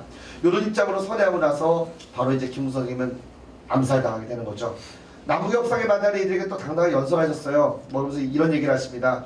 한 번 간다고 했으면 나 김구는 가고야만 하니까 빨리 집으로 돌아가서 책이라도 한 장 더 보라. 너희 놈들은 왜 여기 있는 거야? 돌아가라면 돌아가지 왜들 안 가고 이러는 거야? 한 번 간다고 내가 결심한 것은 누가 말려도 쓸데없어. 100마리 소를 모아서 나 김구를 끌려 해도 내 마음은 꼼짝하지 않아. 누가 뭐라고 해도 좋다. 북한의 공산당이 나를 미워하고 스탈린의 대변자들이 나를 시베리아로 끌고 가도 좋다. 북한의 빨갱이도 김일성도 다 우리와 같은 조상의 피와 뼈를 가졌다. 그러니까 나는 이 길이 마지막에 될지 어떻게 될지 몰라도 나는 이북의 동포들을 뜨겁게 만나보아야겠다. 백범오록에 나와있는 38선상의 백범 김구 일행. 그리고 남북 연석회의입니다. 축사하는 일밀대 냉면이 유명하죠. 자, 남북 협상에 다녀온 대표적 환영식이 갖고 5월 20일 날. 자, 그리고 김규식 납북되셨죠? 저분도 1950년에 백범학원. 자, 마지막 사진들입니다. 이게 자, 여기 안두희를 데리고 사라지기까지 몇 분도 걸리지 않은 순식간의 일이었다. 당시 비서가말 마지막 사진입니다. 이게 혈이. 그리고 그 위에 이제 추도식이에요. 그 총알이 지나간 유리창 애도하는 사람들. 그리고 국민장애인열 당시에. 자, 우리 김구 선생님에 대한 마지막 평가로 오늘 강연을 마무리할까 합니다. 이 김구 선생님에 대한 첫 번째 어떤 내용은 내일 우리 여러분 김대중 이것도 김대중 노무현 요 강연도 잘 들으셔야 되니까 오늘 저에게 이제 김구에 대한 이런 전반적인 어떤 연대기를 강연을 맡긴 가장 큰 이유에 대해서 고민을 많이 했어요. 근데 결국 김구가 도대체 우리 지금 앞으로 이상적으로 우리가 나아가야 할 이런 삶 안에서 어떤 토대를 놓았느냐라고 하는 부분인 것 같아요. 김구에 대해서 어떤 민족주의적인 어떤 입장 이것만을 자꾸만 사람들이 강요하고 이렇게 했지만 김구도 당시에 정치가였습니다. 정치하던 분. 김구의 어떤 입장이 여러분들 아까 김구의 어린 시절에 막 배워나가는 과정도 있지만 많은 경험들을 하셨고 또 우리가 저희들이 경험하지 못한 외국 생활 그리고 굉장히 어떤 정말 비난 생활들 어려운 생활들 이런 걸 헤쳐나가고 하면서 또 자기 어떤 동지들 함께 죽을 동지들이 의거를 하고 또 순국하는 그런 모습들을 보고 저희가 정말 경험하지 못한 많은 것들을 보셨을 거예요. 그리고 김구 선생님이 살았던 그 시대에는 지금보다 더욱더 혼잡하고 혼란하고 좌우가 아니라 그때는 여러 계층들의 사람들이 나 아니면 적 언제 어디서 총탄이 날아올지 모르는 그런 상황 속에서 어떻게 보면 지금보다 더욱더 살벌한 시기에 아마 정치를 하셨던 분이에요. 그러다 보니 김구를 우리가 규정 지을 때 김구는 이런 사람이어야 해 라고 하는 이거 자체가 잘못된 게 아닌가. 김구는 민족주의자여야 해. 김구는 뭐 어떠해야 돼. 민주주의자여야 해. 제가 결론적으로 얘기하면 김구는 사실 3인주의나 국가 사회주의에 가까워요. 정치적인 어떤 색깔에 있어서는. 왜 그러냐면 마지막에 조소왕의 삼균주의를 선택한 모습에서부터 그렇고 그렇다면 지금에 와서는 우리가 국가 사회주의가 뭔지도 알고 이것도 알지만 당시에는 그런 것들이 이론 정립이 되어 있었을까요? 아마 없었을 겁니다. 지금의 우리 어떤 학문적으로 여러분이 공부한 이런 그 사회학을 공부한 이런 잣대로 김구를 평가하고 재단하기보다는 당시의 상황 안에서 김구가 그 순간순간에 어떤 판단들을 해왔는지 그 판단들이 정말 자기 본인을 위한 판단이 아니라 아까도 제목이 열정과 집념의 김구잖아요. 그렇죠? 열정과 집념을 갖고 정말 조국의 독립을 위해서 한때는 처음엔 민중을 위해서 하층민들을 위해서 처음엔 그 다음엔 국가를 위해서 그 다음에 조국의 독립을 위해서 그리고 마지막에는 결국 통일정부를 위해서 이렇게 나아간 과정들을 그 상황 순간순간 그 사실 있는 그대로 좀 받아들이는 모습이 더 김구를 제대로 이해하는 게 아닐까 이런 생각이 들고요. 오늘 우리 전체 강연의 첫 번째 강연의 가장 중요한 거는 제 처음에 화두에 던진 것처럼 김구는 어떤 면에서는 불가능한 진짜 다 불가능하다. 모든 사람이 안 된다. 일제강점기에 조국의 독립이 되겠어요? 병력이 100만 분의 1인데 그걸 갖다가 여러분 한국 독립군 되게 많은 것 같지만 제일 많았을 때가 400명이에요. 한국 독립군이. 그 병력을 갖다가 탱크만 4,000대가 있는 일본을 상대로 싸워야 되는 건데 누가 봐도 달걀로 바위치기고 누가 봐도 정말 이거는 불가능한 아예 너는 지금 죽음을 위해서 그냥 가고 있는 거지 네가 왜 이런 걸 하냐라고 하는 이런 얘기를 할 수 있는 상황이었어요. 그럼에도 김구는 끝까지 굴하지 않고 자기가 옳다고 생각하는 거 가능하냐 가능하지 않느냐 요게 아니라 본인이 정말 옳다고 생각하는 정의와 그리고 본인의 신념 이걸 향해서 이걸 위해서 끝까지 매 순간순간 그리고 평생을 투신해 왔다는 거 이게 김구에 대해서 가장 높이 평가할 수 있는 부분이 아닌가 싶습니다. 내일 여러분이 배우시게 될 김대중 대통령도 노무현 대통령도 노무현 대통령 처음에 나왔을 때 지지도가 2%가 안 됐던 걸로 제가 기억을 하는데 다들 불가능하다라고 판단을 했을 거예요. 그러나 본인이 옳다고 생각하는 신념대로 김대중 대통령이 사형 선고받고 나중에 결국에는 국제사회 반영에 의해서 미국으로 건너갔을 때 또다시 한국으로 들어간다고 했을 때 다들 막았을 겁니다. 들어가서 또 어떻게 될지도 모르는데 왜 들어가느냐. 그래서 본인의 신념, 옳다고 생각하는 것들 여기에 대해서 끝까지 본인의 신념에 충실했고 그걸 또 실천하는 뭐 행동하는 양심으로 그런 걸 얘기하지 않더라도 실천하는 어떤 자신의 어떤 투지, 끈기, 열정 이런 것들만큼 우리가 역사 안에서 현대사 안에서 높이 평가해야 되지 않을까 싶습니다. 김구에 대한 평가는 너무나 많은 중간에 미군정, 이승만, 박정희 이때 왜곡이 되어 왔어요 사실. 그리고 최근엔 뉴라이트 교과서까지 포함을 해서 김구를 뭐 거의 테러리스트 수준으로 이렇게 매도하는 교과서도 나오긴 했는데 하나의 단면만을 볼 게 아니라 아까 얘기한 것처럼 파란만장한 현대사에서 파란만장한 삶을 그것도 조국과 국가를 민족을 위해서 그렇게 투신한 분의 어떤 이 역사로 개별적인 어떤 역사로 그렇게 이해하시면 훨씬 더 김구를 잘 이해할 수 있는 틀이 될 것 같습니다. 오늘 강연한테 여기서 마치도록 하고요. 여러분들 긴 시간 고생 많으셨습니다. 오늘 좀 길어졌네요. 자, 고생 많으셨고 질문 좀 받고 마무리 짓겠습니다. 네. 네, 혹시 질문하실 분 계신가요? 네, 질문하실 분이 안 계실 거라고 굳게 믿습니다. 너무 길어져서. 네, 사실 고등학교 때 1년 동안 한국 근현대사를 배웠던 기억이 나는데 1년 동안 배웠던 것보다 오늘 1시간 반 동안 배운 내용이 더 많은 것 같아요. 오늘 뜨거운 열정을 강연해 주신 신현식 강사님께 뜨거운 박수 부탁드리겠습니다. 고맙습니다. 감사합니다. 네.